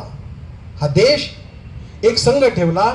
ही निर्मिती जी बाबासाहेबांनी केलेली आहे, या देशाचा पाया जो बाबासाहेबांनी भक्कम रचलेला केलेला आहे, लोकशाहीची ही इमारत जी त्या पायावर उभी आहे, ती नवनिर्मितीचं काम, हे राष्ट्र निर्मितीचं काम बाबासाहेबांनी घटनेच्या माध्यमातून केलेलं आपल्याला पाहायला मिळते. आणि म्हणून भारताचे निर्माते बाबासाहेब आंबेडकर आहेत हे आपल्याला लक्षात येते. बंधूंनो, खरं तर वेळ झालेला आहे. पुढे जेव्हा आपण जातो, पुढे काय आहे, या ही देशाची नवनिर्मिती कशाने होऊ शकेल? तर बघा, त्यांचे एक एक जर आपण पाहिलं तर या देशामध्ये सगळ्यात महत्वाचा हा देश जो आहे शेतीप्रधान देश आहे. आणि या शेतीप्रधान देशामध्ये नेहमीच अतिवृष्टी किंवा कधी पाऊसच पडत नाही या 2 कारणामुळे इथं नेहमी दुष्काळ पडत असतो. बाबासाहेबांनी याच्यावर विचार केला आणि नद्या जोड प्रकल्पाचं काम त्यांनी हाती घेतलं. कारण ते मंत्री असताना काही म्हणजे सत्ता जर माणसाच्या हातात असेल ते काय करू शकतं, हे बाबासाहेबांचं उदाहरण आहे. देशाची नवनिर्मिती करू शकतो माणूस सत्तेच्या माध्यमातून. बाबासाहेबांनी त्या नद्या म्हणजे जोडण्याचं काम केलेलं आहे. अनेक धरणं कितीतरी धरणं त्यांनी बांधलेली आहे त्यांच्या काळात. धरणाच्या माध्यमातून शेतीला पाणी पुरवठा आणि शेतकऱ्यांचं उत्पन्न वाढवणं, बारमाही शेती करणं, हा जो काही निर्मिती जी आहे राष्ट्र निर्मितीसाठी हे योगदान जे पाहिजे होतं ते या माध्यमातून दिलेलं आहे. सेंट्रल वॉटर कमिशन तर ते त्यांनी निर्माण केलेलं आहे. त्या माध्यमातून कायमची ह्या पाण्याची निर्मिती म्हणजे वाटप कसं करता येईल याचं त्यांनी हे केलेलं आहे. कारण हा पाण्याचा जो तंटा आहे ना तो बुद्धाच्या काळापासून आपण पाहतोय नाही का. रोहिणी नदीच्या पाण्याचा जे पाणी पेटलं होतं, वाद निर्माण झाली होती आणि सिद्धार्थाला गृहत्याग करावा लागला होता, तो आजही तोच आहे. नर्मदा नदीचं भांडण जे आहे कर्नाटक महाराष्ट्राचं आहे, वेगवेगळ्या नद्यांची भांडणं आहे, तर हे आजही आहे. परंतु बाबासाहेबांनी असं भांडण न करता, कुठलाही वाद निर्माण न करता ह्या नद्या कशा बारामाही करतील आणि दुष्काळग्रस्त भाग आहे तिथपर्यंत या नद्या कशा वळवता येतील अशा पद्धतीची योजना सुचवलेली आपल्याला पाहायला मिळते. त्यानंतर वीज, या देशामध्ये जर उद्योगाची क्रांती व्हायची, औद्योगिक क्रांती व्हायची असेल तर वीज पुरवठा झाला पाहिजे. आणि त्यावेळेस त्यांनी वीज जे मंडळ आपण पाहतोय तर ती रचना त्यांनी निर्माण केलेली आहे. म्हणजे देशाच्या मूलभूत गोष्टी गरजा निर्माण करण्याचं काम बाबासाहेबांनी त्या माध्यमातून वीज निर्मिती मंडळ जे आहे ते स्थापन केलेलं आपल्याला पाहायला मिळते. त्याच्यानंतर या देशामध्ये शिक्षण सर्वांना मिळालं पाहिजे, शिक्षणाचा मूलभूत अधिकारामध्ये अंतर्भाव करून बाबासाहेबांनी या देशामधलं जे निरक्षरतेचं प्रमाण ह्या देशामध्ये खऱ्या अर्थानं साक्षर लोकांवर हा देश म्हणजे पुढे जाणार आहे हे ओळखून शिक्षणाला त्यांनी महत्त्व दिलेलं आपल्याला पाहायला मिळते. त्याच्यानंतर पुढे आपण पाहूया की या देशामध्ये ही शिकली मुलं तर त्यांना नोकऱ्या कुठे मिळणार, नोकरीच्या संधी कुठे, म्हणून एम्प्लॉयमेंट एक्सचेंज जे आहे तर त्याची निर्मिती त्यांनी केलेली आहे. हे लोक नोकऱ्याला लागले, कारखान्यात काम करीत इकडे काम करतील, परंतु कारखानदार किंवा जे कारखान्याचे मालक आहेत ते कामगारांचे हक्क त्यांना काय आहेत की नाही ते त्यांना राबवून घेते. तेव्हा 18 तासाच्या ड्युट्या असायच्या, असुरक्षितरित्या काम केलं जायचं, खाणीमध्ये कुठलीही सुरक्षेची यंत्रणा नाही, कुठलाही हे नाही, कितीतरी लोक मरायचे. गिरण्यांचे जे धुराडे असेल ते साफ करण्याकरता जिवंत माणसे सोडली जायची आणि ती कदाचित कधी कधी त्या धुराड्यामध्येच मेलेली असायची. अशा पद्धतीच्या काही म्हणजे ड्युट्या होत्या, काही खूप अशा प्रथा होत्या. बाबासाहेबांनी कामगार कायदे केलेले आहे. बाबासाहेबांनी संप करायचा अधिकार दिलेला आहे. बाबासाहेबांनी युनियन करायचा अधिकार दिलेला आहे. यानंतर आपण पाहूया की गिरणी कामगार असेल, हे असेल, मगाशी मी म्हणाल्याप्रमाणे हा देश कृषी प्रधान आहे आणि या कृषी प्रधान देशामध्ये जी शेती आहे ती शेती सरकारच्या मालकीची आहे आणि सरकार त्याच्यावर काय करतो, शेतसारा वसूल करत असतो. हे वसुलीचं जे काम आहे ते कधी कधी शेती पिकत नाही, जेव्हा दुष्काळ पडतो तरीही शेतकऱ्यांकडून तो सारा सक्तीने वसूल केला जातो. यावर बाबासाहेबांनी विचार व्यक्त केलेले आहे आणि या देशामधल्या शेतकऱ्यांना कधी कधी आपण म्हणजे त्याच्या उत्पन्नावर आधारित शेतसारा वसूल केला पाहिजे अशा पद्धतीचं ते सांगत आहेत. त्याच्यानंतर पुढे आपण जाऊया की महिलांसाठी बघा, बाबासाहेबांनी महिलांना मतदानाचा अधिकार, या देशाची पंतप्रधान, या देशाची राष्ट्रपती, या देशाची आमदार, खासदार, प्रोफेसर, डॉक्टर, इंजिनियर सगळ्या महिलांना अधिकार दिलेले आहे आणि म्हणून त्या पदावर त्या आज विराजमान झालेला आहे. अमेरिका देशामध्ये तिथल्या महिलांना मतदानाचा अधिकार अलीकडच्या काळात मिळालेला आहे. लक्षात घ्या, अमेरिका प्रगत राष्ट्र आहे, पण त्या प्रगत राष्ट्रामध्ये त्या महिलांना अधिकार म्हणजे मतदानाचा अधिकार मिळण्यासाठी इतका वर्ष संघर्ष करावा लागला. आपल्या महिलांना लागलाय का? 50% त्यांना याच्यामध्ये अधिकार मिळालेले, महिला राखीव जागा मिळालेल्या आहेत, सगळ्या ठिकाणी राखीव त्यांना जागा मिळालेल्या आहे. हे कोणाच्यामुळं? बाबासाहेबांमुळं. पण महिलांना याचं काय घेणं देणं आहे का? कोणती महिला हे केली करता? उलट हिंदू कोड बिलाला विरोध करण्यासाठी इथल्या म्हणजे धर्म मार्तंडांनी किंवा प्रस्थापित व्यवस्थेने महिलांचे मोर्चे नेले बाबासाहेबांच्या घरावर. बघा, म्हणजे आमचे एक धर्मचारी म्हणायचे, खाती बापाचं आणि गुणगाती लोकाचं. काय केलं महिलांनी? जे आज खातात ना, पंतप्रधान आहे, राष्ट्रपती आहेत, त्या हे तर गुण कोणाचं गातात? ह्या बापामुळं. तो जो अधिकार मिळाला, ते जे पद मिळालं ते ह्या बापामुळं मिळालेलं आहे, पण त्या गुण कोणाचं गातात? लोकांचं गातात. त्या राष्ट्रपतीबाई ह्या देवळात जा, त्या देवळात जातात, परंतु ज्याच्यामुळं हा मान सन्मान मिळालेला आहे, तिथं कृतज्ञता व्यक्त करायला, तिथं हे करायला ती जात नाही. भारतरत्न मिळायला सुद्धा इतका दिवस लागलेला आहे. देशाच्या पंतप्रधान एक महिला झाल्यानंतर सुद्धा बाबासाहेबांना भारतरत्न दिलं नव्हतं. त्याला सुद्धा किती वर्ष जावी लागली. बंधूंनो, अशा पद्धतीने या देशाची निर्मिती करता बाबासाहेबांनी अनेक कायदे केलेले पाहायला मिळतात आणि त्याच म्हणजे विचारावर आधारित देश आज चाललेला आहे. त्या विचारावर आधारित ही घटना आहे. हा देश महासत्ता व्हावी म्हणून नुसतं बोललं जात आहे, परंतु देश महासत्ता होण्याकरता या देशाच्या निर्मात्याने ज्या गोष्टी सांगितलेल्या आहे, जी तत्व सांगितलेली आहे, जी कार्य आखून दिलेलं आहे, त्याचा विसर पडलेला आहे. त्या योजना आणल्या जात नाहीत अंमलामध्ये. काय अंमलामध्ये जात आहे? लाडकी बहीण, भरभरून दिले विमाने. बाबासाहेबांनी काय असं काय म्हणजे 1500-1000 रुपये नाही दिले, भरभरून तुम्हाला दिलेलं आहे, त्याबद्दल कृतज्ञता व्यक्त करा. त्याच्याबद्दल कोणीच व्यक्त करत नाही. तर म्हणून बंधूंनो, महिलांना आपण हे सांगितलं पाहिजे, बाई ग, बाळणपणाची जी तू रजा भोगतेस ते बाबासाहेबांचे उपकार आहे. जो बोनस मिळतो नाही का, बाबा ते गाण्या कवीने गायन पण गायलेलं आहे की बाबासाहेबांचा बोनस, दिवाळीचा बोनस तुम्हाला चालतो पण बाबासाहेब चालत नाही. ही या देशाची शोकांतिका आहे. आपण ते सांगितलं पाहिजे की येणारा हा बोनस आहे, ज्या बोनसची तुम्ही वाट पाहत असता, ज्या बोनसच्या मुळे तुमची दिवाळी लखलखीत साजरी होते, तो बोनस बाबासाहेबांनी मिळवून दिलेला आहे. हक्काची पगारी रजा बाबासाहेबांनी मिळवून दिलेला आहे. ज्याला कामगार विमा योजना म्हणतो ती बाबासाहेबांची योजना आहे. अशा या राष्ट्र निर्मितीच्या अशा महत्वाच्या ज्या काही गोष्टी घडवलेल्या आहेत त्या बाबासाहेबांनी घडवलेल्या आहेत. बंधूंनो, 1 तास झालेला आहे, आता मला समारोपाकडे यायचं आहे. तर अशा पद्धतीने बाबासाहेब जे आहेत हे नव भारताचे निर्माते आहेत. आता या ठिकाणी समारोप करत असताना मला हे सांगायचं आहे की मानवमुक्ती लढ्याच्या बाबासाहेब कशा आहेत. तर जगामध्ये कुठं ना कुठं तरी शोषण चालू आहे, अन्याय अत्याचार चालू आहे.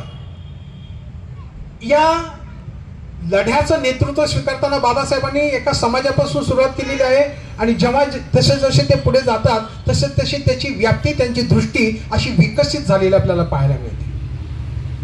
आता समाज नाही राहिलेला आणि म्हणून बाबासाहेबांच्या समाजाची प्रगती जी आहे ते बाबासाहेबांच्या समाजाने त्यांनी सांगितलेल्या गोष्टी, शिक्षण, त्यांनी सांगितलेला जुना धर्म जो त्या व्यवस्थेला कारणीभूत आहे. ज्या नरक यातना भोगतो ती नरक यातना ही जाती व्यवस्था या धर्म व्यवस्थेचं देणं आहे. तो धर्म चिडकारून दिला, तो धर्म लाथडला म्हणून आपण आज पुढे गेलेलो आहोत. आणि मगाशी मी जसं सांगितलं होतं की प्रत्येक जातीला एक एक पुढारी दिलेला आहे आणि ते लोक त्यामुळे संघटित होत आहे. अशा पद्धतीने एक नेता, एक जात जर संघटित होऊ लागली तर हे राष्ट्र एक होऊ शकत नाही, हा देश एक होऊ शकत नाही. आणि संघटित न झाल्यामुळं, असे विभागल्यामुळं आपले तुकडे तुकडे होतात आणि मग आपण आपल्यावर गुलामगिरी लादली जाते. हे ओळखून आपण हे लक्षात घेतलं पाहिजे. आणि म्हणून बाबासाहेबांकडे पाहत असताना बाबासाहेबांच्या समाजामध्ये नाही का, आपण एक कोणता आपल्या समाजातला संत, काय नाव त्यांचं, चोखा मेळा, संत चोखा मेळा, चोखा मेळा.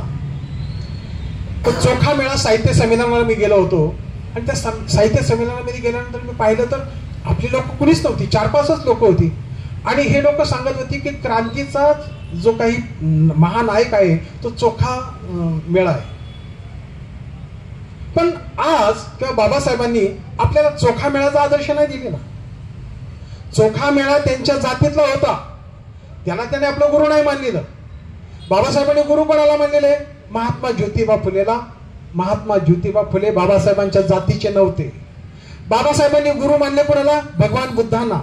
भगवान बुद्ध बाबासाहेबांच्या जातीचे नव्हते. बाबासाहेबांनी गुरु मानले कबीरांना. कबीर बाबासाहेबांच्या जातीचे नव्हते. अशा पद्धतीने जर पुढे जायचं असेल, जर प्रगती करायची असेल, क्रांती करायची असेल, तर जातीच्या सीमा, जातीच्या कक्षा बाहेर आपण आलं पाहिजे. हे बाबासाहेबांना आपल्याला शिकवलं. आपण ती बंधनं तोडली. परंतु आज काही समाज जे आहेत, छोटे समाज आहेत, ते आपलं जातीचं अस्तित्व सोडायला तयार नाही. आपल्याला एक नेता त्यांनी दिलेला आहे, कुणाला वेगवेगळे नेते दिलेले आहे, आणि तेच नेते श्रेष्ठ असं ते म्हणतात. अशाने आपण एक होऊ शकत नाही, विकासाच्या प्रगतीवर जाणार आहे. आणि म्हणून बाबासाहेबांनी जो अंतिम जो संदेश दिलेला आहे तो धर्माचा संदेश. जग हे धर्मराज्य बनवण्यात. काही आपल्या वेगवेगळे महायाने हिन्याने त्याच्यामध्ये सुखावतीची कल्पना सांगितलेली आहे. बंद थांबायचं का? असं असले तर जास्त वेळ मी घेणार नाही, अगदी 2-3 मिनिटातच सांगतो. सुखावती ही कल्पना आणि प्रबुद्ध भारत ही कल्पना, पारंपरिक पद्धतीने सुखावतीची ही संकल्पना धर्मग्रंथामध्ये मांडलेली आहे. परंतु बाबासाहेबांनी त्यापासूनच प्रेरणा घेऊन प्रबुद्ध भारताची संकल्पना मांडलेली आहे. आता प्रबुद्ध भारताची संकल्पना म्हणजे भारतातल्या प्रत्येक नागरिकाला बौद्ध धर्माची दीक्षा देणं आणि त्याला बौद्ध बनवणं अशी नाही. आपण बऱ्याच वेळा ऐकतो की बाबासाहेबांचं स्वप्न होतं प्रबुद्ध भारत निर्माण करणं. परंतु प्रबुद्ध भारत निर्माण करणं म्हणजे काय हे आपण समजून घेतलं पाहिजे. आता प्रबुद्ध भारत निर्माण करणं म्हणजे काय आहे? तर प्रबुद्ध भारत निर्माण करणं म्हणजे स्वातंत्र्य, समता, बंधुत्व ही मानवी मूल्याचरणाला. प्रबुद्ध भारत निर्माण करणं म्हणजे शिलाचरणावर आधारित समाज निर्माण करणं. नव समाजाचा पाया शील आहे असं बाबासाहेब सांगतात. भारताची निर्मिती करत असताना या देशातील नागरिक कशावर आधारित असला पाहिजे? शिलाचरण त्यांनी केलं पाहिजे. शिलाचरण महत्वाचं असत असतं. ज्याला 4 ब्रह्मविहार जे आहे त्याचं आचरण करणं अशा पद्धतीने बाबासाहेब सांगतात. तर अशा पद्धतीने एक नीतीवर आधारित नीतिमान समाज निर्माण करणं म्हणजे प्रबुद्ध भारत निर्माण करणं असं त्याचा. ज्या सम्राट अशोकाने बुद्ध धर्माचा अंगीकार केला, हे राष्ट्र बौद्धमय केलं. सम्राट अशोकाचंही एक हे नव्हतं की सगळ्यांनी बुद्ध धर्माचा स्वीकार केला पाहिजे असं नसतं. तर लोकांना ते आवडलं, लोकांची ती गरज होती आणि ती पूर्ण केली. आपली गरज होती. आपण जो बौद्ध धर्माचा स्वीकार केलेला आहे तो का केलेला आहे? आपली ती गरज होती. नरकातून बाहेर येण्याची ती गरज होती. मनुष्य प्राणी ते मनुष्य बनण्याचा जो मार्ग होता तो प्रबुद्ध भारताचा मार्ग आहे. मग स्वतंत्र झालेल्या या भारताला प्रबुद्ध भारताकडे घेऊन जाण्याचं, ते निर्माण करण्याचं कार्य कशामुळे होईल? तर बौद्ध धर्माचा अंगीकार केल्यामुळे होईल. बंधूंनो आणि भगिनींनो, हे निर्मितीचं सूत्र सांगत असताना बाबासाहेबांनी एक आयडल लोकांपुढे ठेवण्यासाठी आपल्याला समोर ठेवलेला आहे आणि इशारा दिलेला आहे की तुम्ही बुद्ध धर्माची दीक्षा घेत असताना फार मोठी जबाबदारी तुमच्या खांद्यावर घेत आहात. नाहीतर तुमचं जर आचरण सुधारलं नाही, तुम्ही जर त्या धर्माच्या तत्वाप्रमाणे वागलं नाही तर लोक काय म्हणतील? या महाराणी बुद्धाचा धर्म बाटवला. तर अशा पद्धतीचं लांछन बौद्ध धर्मावर येऊ नये म्हणून तुमची जबाबदारी मोठी आहे की मी बौद्ध धर्माचं आचरण केलं पाहिजे. आणि म्हणून हा जोडून विनंती आहे. बंधूंनो, हा महापरिनिर्वाण दिनाचा दिवस आहे. कोणत्या परिस्थितीमध्ये आपण हा साजरा करत आहोत? बाबासाहेबांना संपवण्यासाठी आधी दुर्लक्षित केलं. बाबासाहेबांना प्रचंड विरोध केला. त्यांचा अपमान केला, त्यांना त्रास दिला गेला आणि आता बाबासाहेबांना डोक्यावर घेऊन नाचायला लागलेले आहे. मोठी स्मारक, मोठ्या उंचीचे पुतळे निर्माण होऊ लागलेले आहे. सावधान, हा त्यांचा विचार संपवण्याचा तर उपक्रम नाही ना. तुम्हाला पुतळ्यामध्ये, तुम्हाला कार्यक्रमामध्ये नाचायला लावून विचार संपवण्याचं तर हे कटकार असताना नाही ना. हे लक्षात घ्या. पुतळे उभारतात चांगली गोष्ट आहे, स्मारक उभारतात चांगली गोष्ट आहे, परंतु हे करत असताना तुम्ही नागरिक म्हणून, त्यांचे अनुयायी म्हणून त्यांना जीवन ठेवण्याची जबाबदारी तुमच्यावर आहे. कितीही प्रचंड शक्ती असू द्या, बाबासाहेबांचा विचार नष्ट करू शकत नाही. जर त्यांचे अनुयायी तो विचार आचरणात आणत असतील तर, आणि जर आपण त्या आचरणात आणत नसेल तर बाबासाहेबांना संपवायला त्यांना फार सोपं होईल. त्यांना काही कष्ट पडणार नाही. ते आपणच त्यांच्या विचारापासून दूर गेलो तर आपोआपच तो विचार संपेल. म्हणून आपल्यावर आजच्या महापरिनिर्वाण फार मोठी जबाबदारी आहे. संघटनाचे भेद विसरा. काहीच वाटत नाही का बाबांनो? आपला अखेरचा श्वास सोडत असताना ज्या भगवान बुद्धाने त्यांच्या धम्माची महान अशी देणगी, महान अमोल भेट आपल्याला दिलेली आहे, त्या ग्रंथाचं काय झालं? घराघरामध्ये त्याचं पठण होतंय का? काही जास्त करायची गरज नाही आपल्याला. कोणत्याच बाधात पडू नका. त्रिरत्न बौद्ध महासंघ आहे का, भारतीय बौद्ध महासभा आहे का, भारतीय बौद्ध शासन सभा आहे का, श्रामणेर आहे का, भिक्षू आहे का, काहीच करू नका. सगळ्यांनी एक घ्या. बाबासाहेबांनी, भगवान बुद्धांनी त्यांचा धम्म लिहित असताना हिनयान, महायान, वज्रयान सगळ्या यानांना एकत्र करून त्याच्यामध्ये म्हणजे बदंत आनंद कौशल्या यांनी हिंदीमध्ये त्या ग्रंथाचं जे ट्रान्सलेशन केलेलं आहे, जे भाषांतर केलेलं आहे, त्याच्या खाली तो भाग बाबासाहेबांनी ते विचार कुठून घेतलेले आहेत, त्या ग्रंथाची नावं दिलेली आहेत. आणि ते ग्रंथ कधी महायाने आहेत, कधी हिनयाने आहेत, कधी तंत्रयाने आहेत. तर अशा पद्धतीने तिन्ही यानांना एकत्र करून आजच्या या भारत निर्मितीसाठी एक आयडियल असा नमुना, एक उदाहरण, एक पायलट प्रोजेक्ट म्हणून आपल्याला उभं केलेलं आहे. आपला आदर्श ते घेणार आहे. अरे खरंच बाबासाहेबांचा अनुयायी आहे. हा जात मानत नाही, हा पात मानत नाही, हा भेद करत नाही, हा द्वेष पसरवत नाही, तर हा कोरोना भावनेने भरलेला आहे. हे लोक मैत्री भावनेने भरलेले आहे. हे लोक संघटित आहे आणि संघटनेच्या जोरावर हे लोक पुढे गेलेले आहेत. असा आदर्श निर्माण करा. ज्या घटना समितीमध्ये बाबासाहेबांना सारी दारं बंद केली होती, पण आपली उपयुक्तता, आपलं महत्व, आपली गरज, किती जरी पंचपक्वान्नाचं जेवण बनवलं, जर मीठ जर नसेल तर ती गरज असते हो. तशी आपली गरज वाटू द्या या व्यवस्थेला. हे लोक असतील तर हे काम चांगलं होईल. म्हणून ज्या क्षेत्रात तुम्ही काम करत असाल, शिक्षक म्हणून काम करत असाल, तर तसं आदर्शपणे ते शिकवायचं काम करा. कामगार म्हणून काम करत असाल तर प्रामाणिकपणे काम करा. हे आपली आयडेंटिटी आहे, हे आपली परिचय आहे की बौद्ध असण्याचं, बाबासाहेबांचा अनुयायी असण्याचं. जातीवादातून आपल्यावर, आपली जिथं लोक काम करतात त्यांना खूप छाण्याचं काम सुरू असतं, त्यांचं रेकॉर्ड खराब केलं जातं. परंतु तुम्ही इतके काटेकोरपणे राहा की कुणी जरी ब्रह्मदेव जरी आला तर तुमचं रेकॉर्ड तो खराब करू शकणार नाही. अशा पद्धतीचं हे करा. तुम्ही म्हणाले कसं शक्य? आमच्यामध्ये एक धम्मचारी आहे, मोठे वैज्ञानिक होते, ते मोठे अधिकारी होते. पंतप्रधानांचं जे आंतरराष्ट्रीय जे काही म्हणजे सुरक्षेचं कवच असतं त्याच्यामध्ये ते काम करत होते. वेगवेगळ्या देशामध्ये जाऊन ते प्रशिक्षण देत होते, प्रशिक्षण घेत होते. आणि अशा अधिकाराच्या माणसाला तो भ्रष्टाचार करत नाही म्हणून त्याला काढून टाकण्याचं षडयंत्र रचलं गेलं. आणि 30 वर्ष सर्व्हिस केल्यानंतर त्याचे रेकॉर्ड खराब करण्याचं काम सुरू झालं. त्याला बदलून टाकलं. मग त्यांनी काय केलं की व्हीआरएस घ्यायला अर्ज केला. बघा म्हणजे बाबासाहेबांचा अनुयायी कसा असला पाहिजे. व्हीआरएस घ्यायला त्यांनी अर्ज दिला आणि मग त्या ऑफिसने सांगितलं की तू आता बदली केलेली, तू तिकडं याला कलकत्त्याला जॉईन हो. तिकडे गेले. ते म्हणजे आता तू 4 महिन्याने आता व्हीआरएस घेणार आहे, तू आमच्याकडे येऊन आम्हाला परत अधिकारी मिळणार नाही, त्यामुळे तू काही येऊ नको. बदली केल्या ठिकाणी येऊ देत नव्हते, त्या अधिकारी स्वीकारत नव्हते. आणि ज्या ऑफिसमध्ये ते होते त्या ऑफिसवर गेटवरच एवढ्या मोठ्या अधिकाऱ्याला, प्रमुख अधिकाऱ्याला वॉचमॅन आतमध्ये सोडत नव्हता.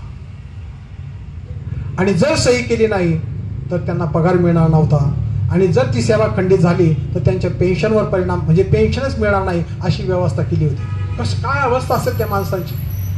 धर्म तुमच्या जवळ असेल, जर तुम्ही बाबासाहेबांचे विचाराचे पाईक असाल तर काय असेल, काय होतं तर तो किस्सा म्हणजे सत्य घडलेली घटना मी तुम्हाला सांगतोय की त्यांनी डायरेक्ट मागासवर्ग आयोगाकडे तक्रार दाखल केली आणि तिथून त्याला न्याय मिळवण्यासाठी यंत्र सुरू झाली. आणि मग यांनी सांगितलं की याचं काम बरोबर नाही, यांनी हे केलं नाही. मग तिथं त्या वकिलांनी निदर्शनास आणून दिलं न्यायालयाच्या की ज्या अधिकाऱ्याला त्याच्या सर्व्हिस काळामध्ये 15 वेळा उत्कृष्ट कामाचं प्रशस्ती पत्र मिळालेलं आहे तर चांगलं काम करत नाही, हे कसं काय तुम्ही म्हणू शकता.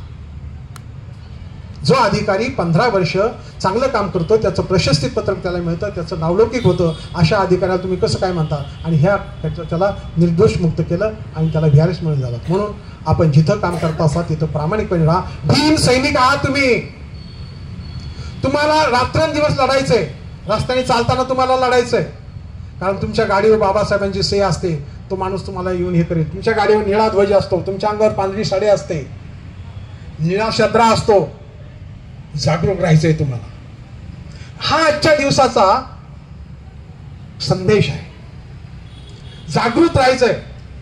रात्र वैऱ्याची आहे असं म्हणतात, आता आपल्यासाठी दिवस सुद्धा वैऱ्याचा आहे असं म्हणून आपल्याला कामाला लागायचंय. ही बाबासाहेबांना खऱ्या अर्थानं अभिवादन केल्याचं होईल, ही खऱ्या अर्थानं त्यांना श्रद्धांजली होईल, आदरांजली होईल. म्हणून बंधू आणि भगिनींनो, प्रबुद्ध भारताचं निर्मिती करणं हे काम आपल्यावर सोपवलेलं आहे. आणि ते काम करण्यासाठी आपल्याला आचरणाशिवाय पर्याय नाही. केवळ बौद्ध म्हणून, बौद्धाच्या पोटी जन्म घेणार म्हणून ते होणार नाही. तर ते करण्यासाठी भंते संरक्षितांनी एक सूत्र सांगितलेलं आहे, शरणगमनाचं. शरणगमन केल्याशिवाय, बुद्ध धम्म संघाला जाणीवपूर्वक शरणगमन केल्याशिवाय, परिणामकारक शरणगमन केल्याशिवाय तुम्ही खरे बौद्ध होऊ शकत नाही. आणि खरे बौद्ध झाल्याशिवाय प्रबुद्ध भारत निर्माण होणार नाही. मग तुम्हीच ठरवा, बाबासाहेबांचं स्वप्न साकार करायचं का बाबासाहेबांचं स्वप्न असं विरून द्यायचं. ही कल्पना करा बंधूंनो. हे महामानवाचं स्वप्न आहे, तुमच्या माझ्यासारख्याचं स्वप्न नाही. महामानवाचं स्वप्न कधी खोटं होत नसतं, आणि खोटं जर नसतं होऊ द्यायचं तर आपल्याला कार्य होऊ लागणार आहे. आणि म्हणून आजच्या या स्मृती दिनानिमित्त, महापरिनिर्वाण दिनानिमित्त आपण संकल्प करूया मैत्री प्रस्थापित करण्याचं. आपण संकल्प करूया संघटनातील भेद नाहीसं करण्याचे. आपण संकल्प करूया शरणगमनाच्या वाटेवर पाऊल ठेवण्याचं. आणि मग त्यासाठी धम्ममित्र व्हा, त्यासाठी धम्मचारी व्हा, आणि त्यासाठी खऱ्या अर्थानं या शरणगमनाच्या वाटेवर तुम्ही पाऊल टाका. आणि ज्याला सुखावती म्हटलेलं आहे, त्या सुखावतीमध्ये काय आहे? सुखावतीमध्ये सगळीकडे मैत्री आहे, सुखावतीमध्ये सगळीकडे बंधुभाव आहे, सुखावतीमध्ये सगळीकडं कल्याण आहे, सुख आहे. अशा पद्धतीची ती व्यवस्था निर्माण झालेली आहे. ती व्यवस्था भारतामध्ये करायची आहे, ती व्यवस्था जगामध्ये करायची आहे. जगातून युद्ध घालवायचं आहे, जगातून द्वेष घालवायचा आहे, जगातून धर्मांधता घालवायची आहे. जगामध्ये जेवढी हानी, जेवढा रक्तपात कशाने नाही झाला तेवढा धर्माच्या लढ्यामधून झालेला आहे. म्हणून ते रक्तपात थांबवायचा आहे. त्यासाठी बाबासाहेबांचा विचार, बाबासाहेबांचे मानव मुक्तीचा जो संदेश आहे तो आपल्याला आचरणात आणायचा आहे. म्हणून आजच्या या प्रसंगी मला तुम्ही बोलवलं, विशेषतः शांतपणे तुम्ही ऐकून घेतलं. तर या प्रसंगी बाबासाहेबांना खऱ्या अर्थानं कृतज्ञता व्यक्त करत असताना त्यांच्याबद्दल खऱ्या अर्थानं आपण त्यांच्या विचारांना जागलं पाहिजे, त्याचा अंगीकार केला पाहिजे. तरच त्यांना खऱ्या अर्थानं श्रद्धांजली अर्पण केल्यासारखं होईल, अभिवादन केल्यासारखं होईल. तर मला वाटतं मला इथं बोलवलं आणि आपण शांतपणे ऐकून घेतलं त्याबद्दल सर्वांना धन्यवाद देतो आणि इथेच थांबतो. जय भीम.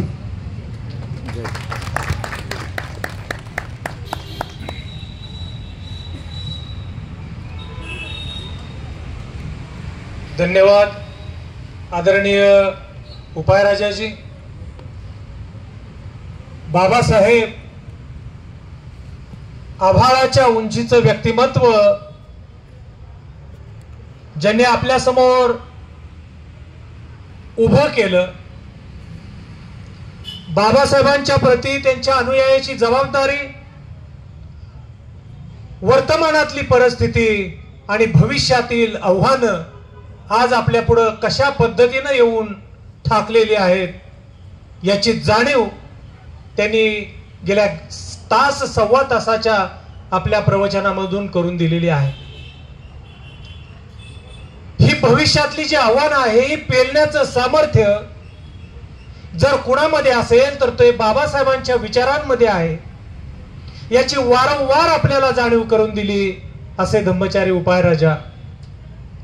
आणि खऱ्या अर्थानं बाबासाहेबांची मानव मुक्तीची चळवळ, बाबासाहेबांचं हे मानव मुक्तीचं कार्य आपल्याला जर पुढे घेऊन जायचं असेल तर त्यासाठी बाबासाहेबांचा विचार शेवटच्या लोकांपर्यंत पोहोचवला पाहिजे अशा पद्धतीचं आवाहन आणि हा संकल्प करण्याची जणू काही त्यांनी आपल्याला प्रेरणा दिलेली आहे. आणि म्हणून आपण पुन्हा एकदा जोरदार टाळ्यांच्या गैरामध्ये त्यांच्या प्रती मंगल कामना व्यक्त करू, त्यांना दीर्घायुष्य लाभावं आणि त्यांची ही मित्रता सातत्यानं आपल्याला मिळावी अशा पद्धतीच्या मंगल कामना आपण व्यक्त करूयात. त्यांनी विचार आपल्यामध्ये दिलेला आहे, तो स्वीकारायचा का पुढे घेऊन जायचा की तिथंच सोडायचा हा आपल्यावर प्रश्न आहे. मात्र बंधू आणि भगिनींनो, बाबासाहेबांना खऱ्या अर्थानं अभिवादन करत असताना हा विचार आपल्याला इथून घेऊन जाण्याशिवाय पर्याय नाही हे मात्र आपण लक्षात ठेवूया. कार्यक्रमाच्या उत्तरार्धाकडे आपण आलेलो आहे. या कार्यक्रमाच्या यशस्वीतेमध्ये ज्यांचं मोलाचं योगदान लाभलेलं आहे ते पुण्यानुमोदन करण्यासाठी, आभार व्यक्त करण्यासाठी मी धम्ममित्र अनिरुद्ध गायकवाड यांना विनंती करतो की या कार्यक्रमाचं आपण आभार प्रदर्शन व्यक्त करा. जय भीम. कुणाचा जन्म कुणाला काय देऊन गेला मला माहित नाही, परंतु महामानव डॉक्टर बाबासाहेबांचा जन्म आम्हाला माणूस पण देऊन गेला, आम्हाला माणुसकी देऊन गेला, आम्हाला स्वाभिमान देऊन गेला, अभिमान देऊन गेला, आम्हाला आमच्या हक्काचा घास देऊन गेला, सन्मानाचा श्वास घेऊन गेला. तर एवढं सगळं आपला बाबासाहेबांनी दिलेलं आहे. मग आपण करायचं काय? आपण एकच करायचं, त्यांच्या या उपकाराची जाणीव आपण जोपर्यंत हयात आहोत तोपर्यंत ठेवायची. तर त्रिलोक्य बौद्ध महासंघ वर्षभर वेगवेगळे कार्यक्रम, वेगवेगळे उपक्रम राबवत असतो. गेली 35 वर्ष वेगवेगळे कार्यक्रम ते राबवत असतात.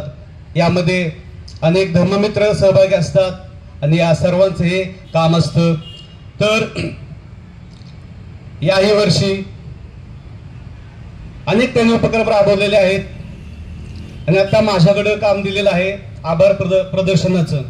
आपण इथं आला, बाबासाहेबांच्या विचारांना, प्रतिमेला तुम्ही आदरांजली अर्पण केली, आपण प्रवचन ऐकलं म्हणून आपले आभार मानायचे मला पटत नाही, परंतु एक औपचारिक म्हणून आभार हे मानलेच पाहिजेत.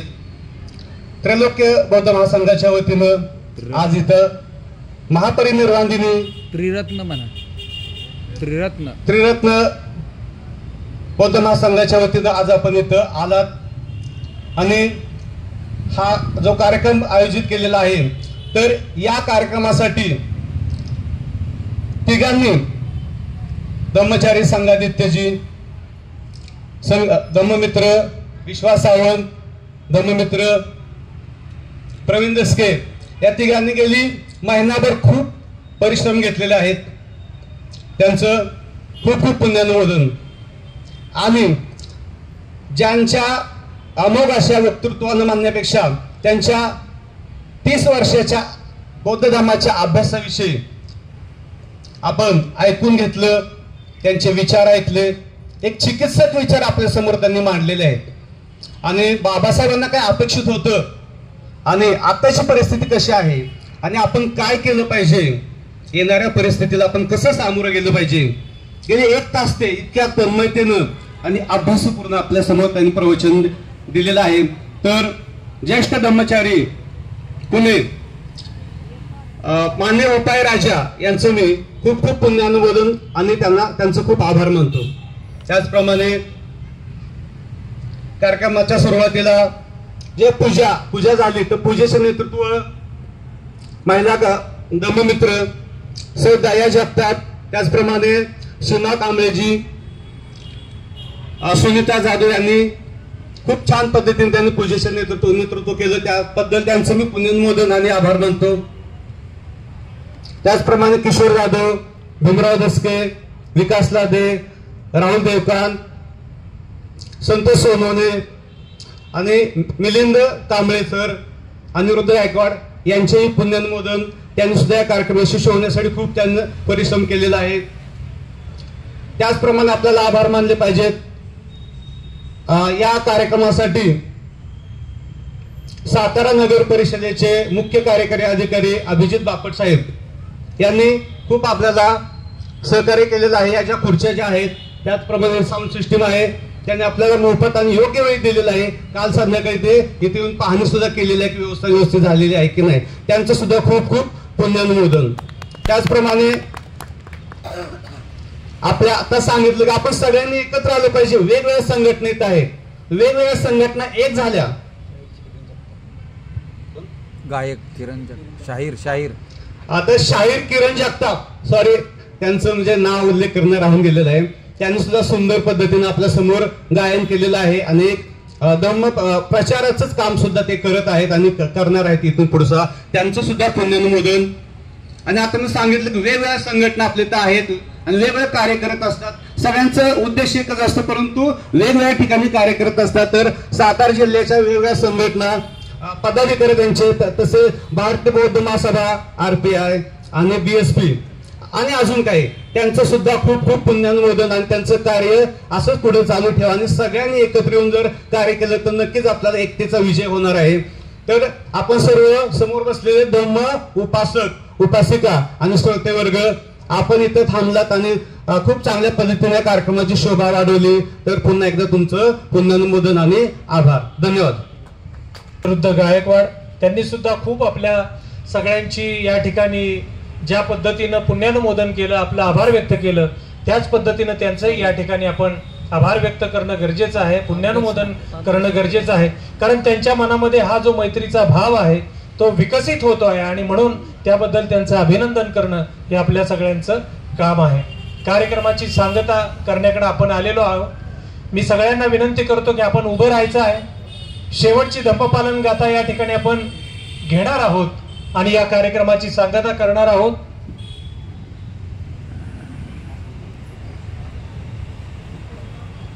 हात जोडूयात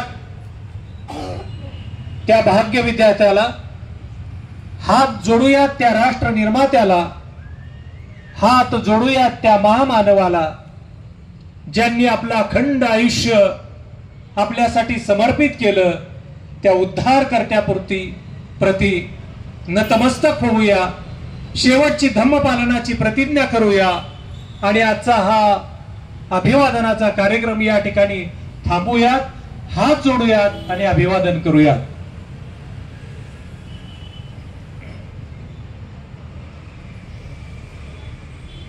धम्मपालन गाथा. सब पापस अकरणं कुशल उपसंपदा सचित पर्योदपनं एतं बुद्धानं शासनं धम्मं चरे सुचरितं नतं दुचरितं चरे धम्मचारी सुखं सेति अस्मि लोके परमिच नतावता धम्मधरो यावता भौभासति योच पंपि सुत्वानं धम्मं कायेन पश्यति सवे धम्मधरो होति यो धम्मं न पमज्जति नति मे शरणं अयं बुद्धो मे शरणं वरं एतेन सज्जवजेन होतु मे जयमङ्गलं नति मे शरणं अयं धम्मो मे शरणं वरं एतेन सज्जवजेन होतु मे जयमङ्गलं नति मे शरणं अयं संघो मे शरणं वरं एतेन सज्जवजेन होतु मे जयमङ्गलं नमो बुद्धाय नमो धम्माय नमो संघाय साधु साधु साधु पंचांग प्रणाम करूया.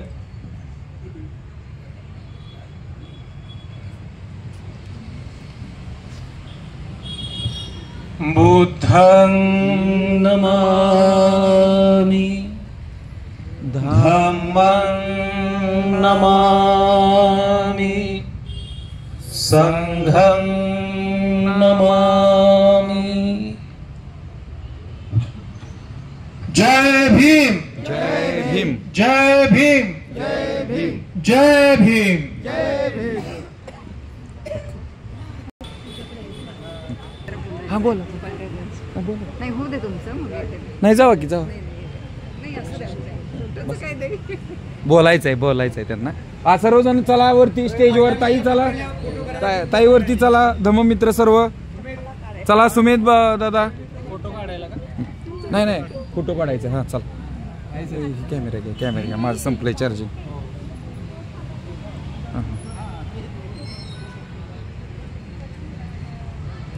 जय भीम ताई घ्या ना फोटो काढायला चला. हा बोला लवकर. ओ राहुल सर फोटो काढायला या स्टेजवर. राहुल हा बांधव ग्रुप. हा बोला जावा ना तुम्ही वरती. हा युट्यूबला बांधव ग्रुप विजय भंडारे आहे आता. हा सर्वजण असे उभे राहा व्यवस्थित. हा चला सर्वजण इकडे पहा.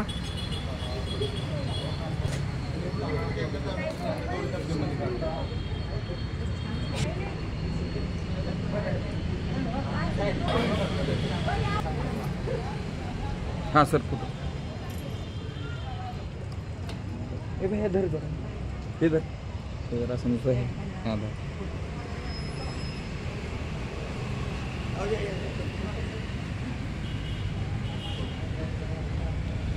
राहुल सर राहुल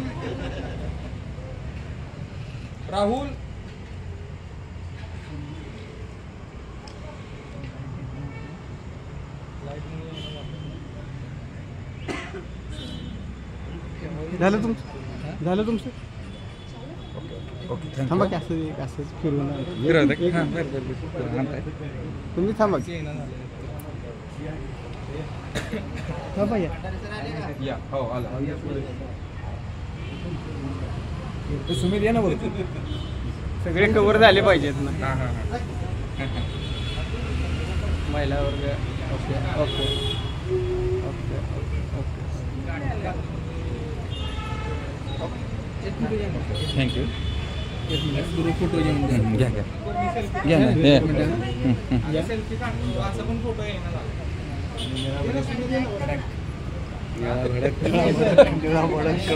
ओके कुठून घे.